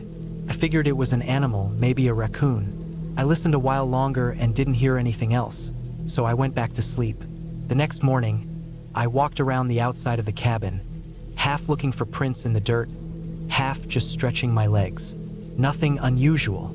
I sat on the deck again with a cup of instant coffee, just looking at the trees, watching mist curl off the lake.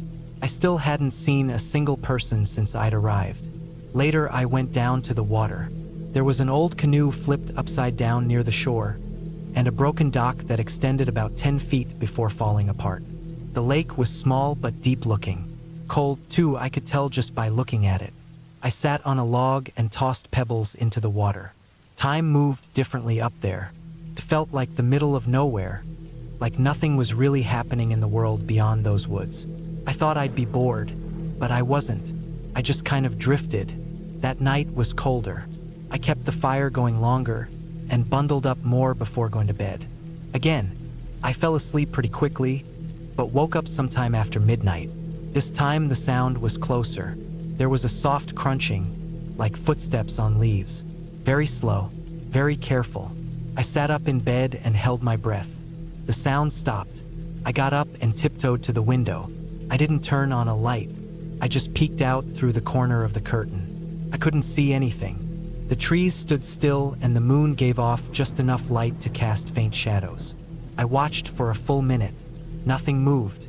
Eventually, I laid back down. My heart wasn't racing or anything, but I felt unsettled. It didn't feel like an animal. Animals don't move that carefully. It sounded like someone trying not to be heard, but that made no sense. I was miles from anyone. There were no other cabins nearby, no trails, no reason for anyone to be out there. I told myself it was just my brain messing with me. I fell asleep again after a while, but the feeling lingered. The next day, I decided to explore a bit further from the cabin. I followed the ridge north, where the trees thinned out and I could see more of the lake below. I found an old trail, mostly overgrown, and followed it about half a mile until it just faded into brush. The ground was soft with pine needles and damp earth. I saw a few squirrels, nothing else. On the way back, I noticed something that made me stop. Off to the side of the trail was a tree with its bark scraped off, maybe 3 feet up from the base. It looked fresh. The wood underneath was pale and exposed, and the edges of the bark were curled like something had been peeled away. I stepped closer and saw a few faint scratches running vertically up the trunk. At first, I thought it might be a bear marking, but bears usually claw higher, and the spacing was weird, too narrow. I couldn't shake the feeling that someone had done it. Maybe with a knife. For what purpose, I had no clue. I backed away and walked quicker the rest of the way to the cabin. That evening, I kept checking the windows. I couldn't stop thinking about that tree, about how the scraping looked deliberate. The more I thought about it, the more it bothered me. I skipped dinner and had a couple beers instead, trying to shake the unease. I kept the fire going but dimmed the lanterns early. I didn't want to cast bright light out the windows. At some point after 10 p.m., I heard the sound again, the same careful crunching of leaves. This time, it came from the backside of the cabin, closer. Then a pause, then another step. My body went still. I didn't go to the window this time. I stayed seated on the couch, barely breathing. The fire in the stove had gone low, and the only light in the room came from the dim coals. I strained to hear more. There was a long silence, then a quick shuffling noise, like someone brushing against the wooden siding. I stayed frozen for a long time after that, maybe 30 minutes. Eventually, I moved to the floor, away from the windows, and waited until I couldn't hear anything at all. I didn't sleep that night. The next morning, I found footprints, human footprints, in the soft dirt behind the cabin under the trees. They weren't mine. I hadn't walked back there. They were spaced far apart, as if someone was moving slowly, heel to toe, trying to be quiet. I could see the treads of a worn boot. Not recent, but not ancient either. Maybe made in the last couple days. I stood there staring at them for a while, realizing I had no way to prove anything. No phone service to call for help. No real emergency to report. Just some footsteps, some noises. Nothing had happened, but something was off. I could feel it. That afternoon, I packed my stuff. Not everything, just the essentials. I locked the cabin and hiked to the highest spot on the ridge where I managed to get a single bar of signal. I texted my brother, just a short message, Cabin feels off. Coming back tomorrow. All good. I didn't want to seem paranoid. I didn't want him worrying. That night, I didn't even try to sleep. I stayed dressed with my flashlight and knife beside me on the couch. I turned off every light and waited. It was around 3 a.m. when I heard the door handle move. Not a knock, not pounding, just a gentle rattle like someone testing it. I didn't move. I just listened. The sound stopped. Then I heard faint footsteps on the deck. Then nothing. I waited until sunrise before I moved again. When it got light, I went outside and looked around. More footprints on the deck. Same tread, same pattern. I got in my car, drove straight down the ridge without stopping, and didn't look back. I didn't tell Ken anything beyond thanks again. It was peaceful. I never went back. A week later, I couldn't stop thinking about it. I called the sheriff's office for that county and asked if there had been any reports of trespassing or strange activity near the ridge. They said no, nothing out of the ordinary, but something was wrong up there. I don't know if someone was watching the cabin, or living nearby, or just passing through and found it empty. I don't know what they wanted, but they didn't try to break in. They just watched, waited, moved quietly.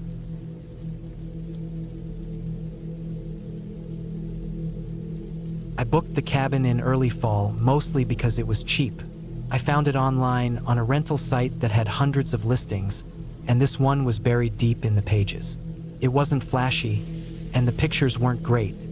Just a few grainy shots of a dark wooden building surrounded by trees. But it had good reviews, and it was only about 4 hours from where I lived, tucked up in the northern part of the state near a lake. I thought it would be a good place to get away for a few days, clear my head, maybe do some riding and hiking. The drive up was long and winding. I remember the last 2 hours were nothing but back roads and pine trees. No gas stations, no stores, barely any signs. I lost cell service about 30 minutes out. That was something I should have thought more about, but at the time, it just felt like part of the experience. I wanted peace and quiet, no distractions, just nature and me. When I finally pulled into the clearing where the cabin sat, I was tired and stiff from driving, but I was relieved it actually existed. I had half worried I'd arrive to find nothing but a patch of dirt. The cabin was smaller than I expected. The logs were dark with age, the roof was steep and covered in damp-looking shingles, and the front porch sagged a little in the middle.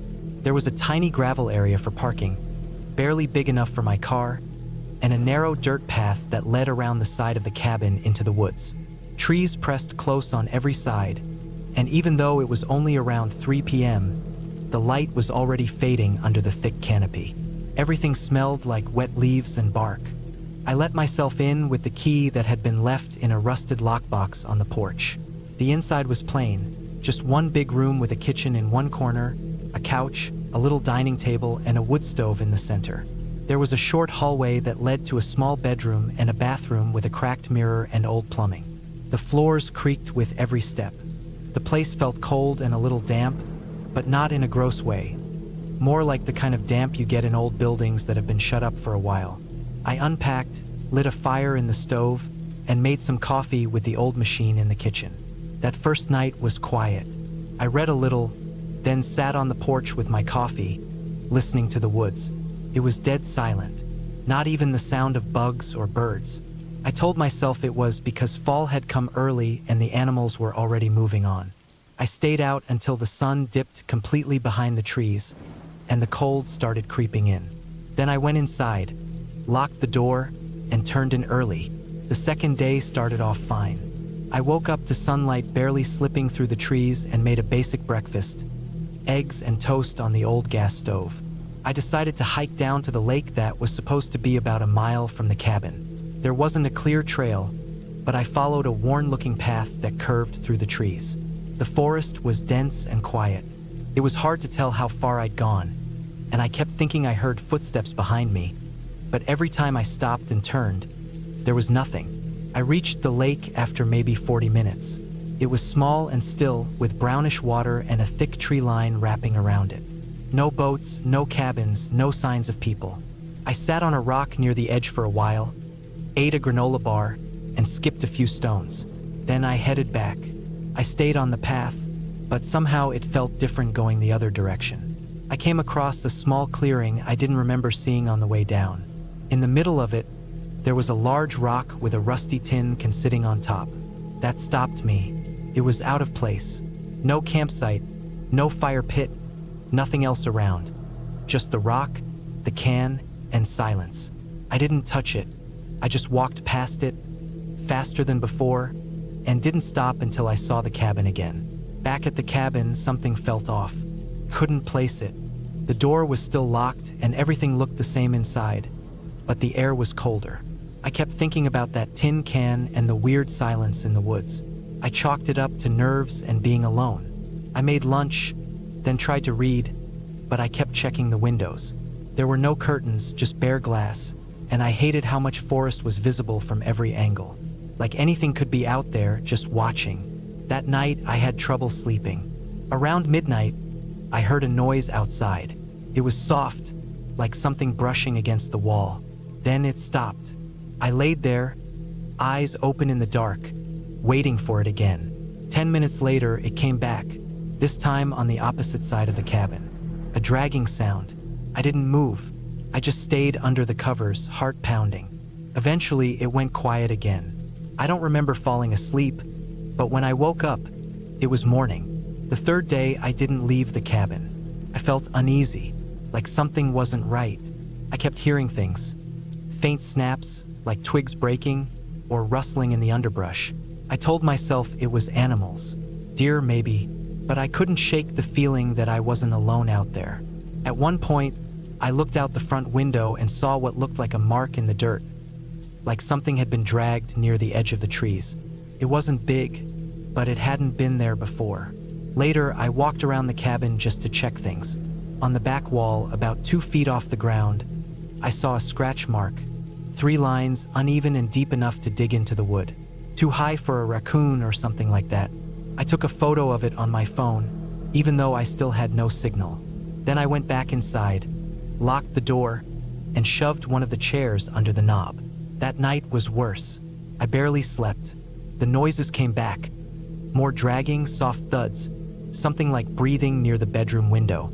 But when I looked, I couldn't see anything in the dark. Just trees. At one point, I thought I saw a shape standing near the edge of the forest, but it was too dark and far away to be sure. I sat up for hours, clutching the flashlight I'd found in the kitchen drawer. In the morning, I found footprints outside. Bare footprints. No shoes. Just human-shaped prints in the soft dirt, circling the cabin. I counted at least 10 of them. Some close to the walls, others near the path into the woods. No pattern. No direction. Just there. I stood there for a while, staring at them. My skin felt cold. I didn't know what to do. I decided to leave. I packed everything in 20 minutes, locked the place up, and got in my car. But when I turned the key, the engine didn't start. Nothing. Not even a click. I popped the hood, looked inside like I knew what I was doing, and saw that the battery cables had been pulled off. Not just loosened, ripped out. The ends were frayed. I slammed the hood shut and stood there, heart racing. Someone had done that during the night. I went back inside, locked the door, and tried to figure out what to do. No phone signal, no landline. The nearest place I'd seen on the drive-in was at least 10 miles back, maybe more. I didn't want to walk that far, especially with someone or something out there watching me. I spent most of the day sitting in the main room with the fire going, listening. Every now and then, I'd hear a branch crack or something moving just outside the windows, but I never saw anything clear. Around dusk, I made a decision. I wasn't going to stay another night. I packed what I could in my backpack, took the flashlight, a kitchen knife, and started walking. I stuck to the dirt road I'd come in on. It was narrow, and the trees were thick on both sides. I moved fast, not running, but not strolling either. I kept hearing things behind me. Footsteps, snapping twigs, but I never looked back. I just kept moving. After maybe an hour, I heard a noise off to my right. Heavy footsteps in the underbrush. Then a voice. Just a single word, my name. Quiet, almost casual. I stopped cold. It was the first sound I'd heard that wasn't nature. A man's voice, deep and rough. I didn't call back. I didn't move. I just stood there, shaking. Then I ran. Full speed. I don't know how far. I just ran until my legs burned and my chest felt like it was going to explode. Eventually, I saw lights, faint but real. A house at the end of a gravel driveway. I sprinted to the porch and pounded on the door. An older man opened it, looking confused, and I just blurted out that I needed help, that my car was dead, and someone was out there. He brought me inside, gave me water, and let me use his phone. I called a tow service, then the local sheriff. The tow truck came 2 hours later, followed by a deputy in an old SUV. I told them everything about the noises, the footprints, the car battery. They didn't say much. The deputy said they'd check it out in the morning. The tow driver dropped me and the car at a small motel in the nearest town. I stayed in that motel for 2 nights. On the second day, the deputy called me. He said they went out to the cabin, didn't find anyone. But the back door was open, and there were muddy footprints inside. No signs of forced entry. He said it was probably a vagrant or hunter passing through. Nothing they could do. I didn't go back for the rest of my stuff. I canceled the rental and left a review saying the cabin wasn't secure. I never heard from the owner. I still don't know who was out there or why they singled me out. But I know this. Someone knew I was there. Someone watched me.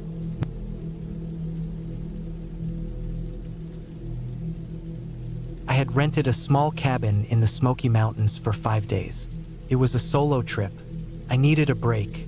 Life had gotten noisy, busy, all tangled up in stress from work and people. I hadn't been alone in years. I'd been working the same job, day in and day out, and everything felt like it was closing in around me. This trip was supposed to be a reset. The cabin was a basic rental I found online. It was described as rustic, sitting deep in the woods with no Wi-Fi, no TV, just a small propane heater, running water, and a shortwave radio. I liked the idea. I wanted quiet. I wanted nothing. It took almost 8 hours to drive out there from home. I remember the last 2 hours were nothing but winding 2-lane roads through heavy woods. No towns, no gas stations, no signs of other people. I saw deer on the side of the road. Twice I had to slow down to let them pass. The road was narrow and full of sharp turns, and I started to feel how far out I was going. It was early October, and the leaves were thick on the ground, hiding holes and roots in the dirt driveway that led to the cabin. When I finally got there, I had to get out and move 2 fallen branches just to finish the drive up. The cabin was smaller than it looked in the pictures. It was old wood, dark brown, 1 little porch, and a metal roof that looked like it had seen better decades. There was a small shed next to it, a fire pit out back, and what looked like an old hiking trail leading down the slope into the trees. There were no other houses, no distant rooftops, no sounds except for birds and leaves shifting in the breeze. I unpacked slowly. There wasn't much. I had my backpack, a duffel bag with clothes, a cooler full of food and drinks, some bottled water, a flashlight, a knife, and a first aid kit. The cabin had a small bed with a faded flannel blanket, a wooden table, a couple chairs, a counter with a pump sink that ran off a holding tank, and a little stove that used a propane tank outside. It smelled old, not dirty, just aged, like the way a library smells but mixed with wood smoke and dry leaves. There was no cell service. I tried, walked around the cabin, held my phone up. Nothing. I didn't expect it, but it still hit a little harder when I realized I was completely disconnected. No internet, no way to call anyone. If something happened, I'd be walking hours to find a road. But that was the whole point. Disappear for a few days, clear my head. The first day passed quietly. I cooked a can of chili on the stove, went for a short walk down the trail behind the cabin, and came back before sunset. I didn't want to get lost. The woods were thick, old trees, roots everywhere, rocks covered in moss. I didn't hear much wildlife. A few birds, some rustling, but no larger animals. I saw scat on the trail, probably deer, maybe a bear. I had bear spray in my pack just in case. I kept the cabin locked at night. The front door had a big bolt, and the windows were small and high up. That night it rained, lightly at first, then harder after midnight.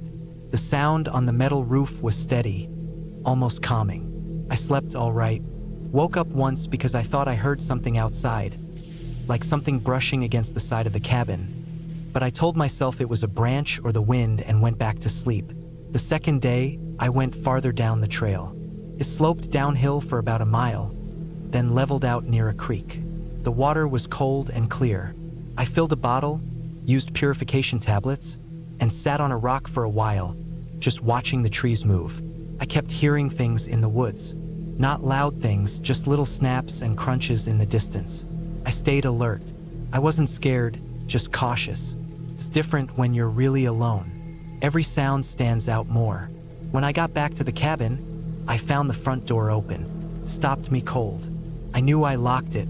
I remembered sliding the bolt before I left. The wind couldn't have done it. It wasn't broken or damaged, just hanging open like someone had gone in or come out. I didn't move for almost a full minute. I just stood there in the leaves, staring at the door, trying to process. My first thought was that I'd forgotten. Maybe I didn't lock it. Maybe I thought I did and just pulled it shut. But I remembered the sound of the bolt sliding into place. I approached carefully, stayed to the side of the door frame, peeked inside through the open door. Nothing looked disturbed. My pack was on the bed where I left it. My cooler was still on the table. Nothing was overturned or missing. I stepped in, checked the whole cabin. There wasn't much to check. One room, tiny closet, little bathroom with a composting toilet. Nothing. No one. Still, it felt wrong. I locked the door again, double-checked it, then wedged a chair under the knob. I kept the flashlight and the knife next to the bed that night.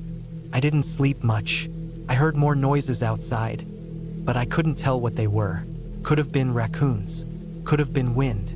Could have been something else. The third day, I barely left the cabin. I walked out to the fire pit, looked around, and stayed close. I kept thinking about the door. I kept trying to convince myself I forgot to lock it. I didn't want to get paranoid, but something about the silence around the cabin was starting to bother me. I realized I hadn't seen another person in 3 days. No hikers, no campers, not even a plane overhead. Just nothing. Around noon, I found tracks. They weren't boot prints. They were bare feet. Human, but not big. Smaller than mine. Could have been a teenager or a small adult. The weird part was how fresh they were. They were in the damp dirt just past the edge of the trees behind the cabin. The heel marks were clear, toes splayed. One track, then another. Walking, not running. Just passing by, maybe 30 feet behind the cabin. My stomach tightened. I followed them for maybe 20 yards before they vanished into the underbrush. I didn't want to go farther. It felt like following them would be inviting something. I went back to the cabin and locked the door again. It was still only early afternoon, but I shut the curtains and turned on the propane heater. It was getting cold anyway. I sat at the table and listened. I didn't hear anything. I stayed up most of that night. I dozed for maybe an hour at a time, then woke up to check the door, the windows. I thought I heard someone walking around the cabin just after midnight. Slow steps, deliberate, not animal movement. Leaves crunching in a steady rhythm, once every few seconds. They circled the cabin. I didn't move. I just sat on the bed in the dark, holding the knife, listening to my own breathing. My mouth was dry. I didn't even think about using the flashlight. I didn't want whoever was out there to see me. The steps stopped on the porch. No knock, no sound, just silence. I waited. Maybe 20 minutes passed. Then the steps started again, back down the steps, around the side of the cabin, and away into the trees. I stayed frozen in place until sunrise. I didn't care how much time I had left on the rental. I started packing right after daylight. I loaded up my cooler, threw everything in the duffel, and walked the cabin twice to make sure I wasn't leaving anything behind.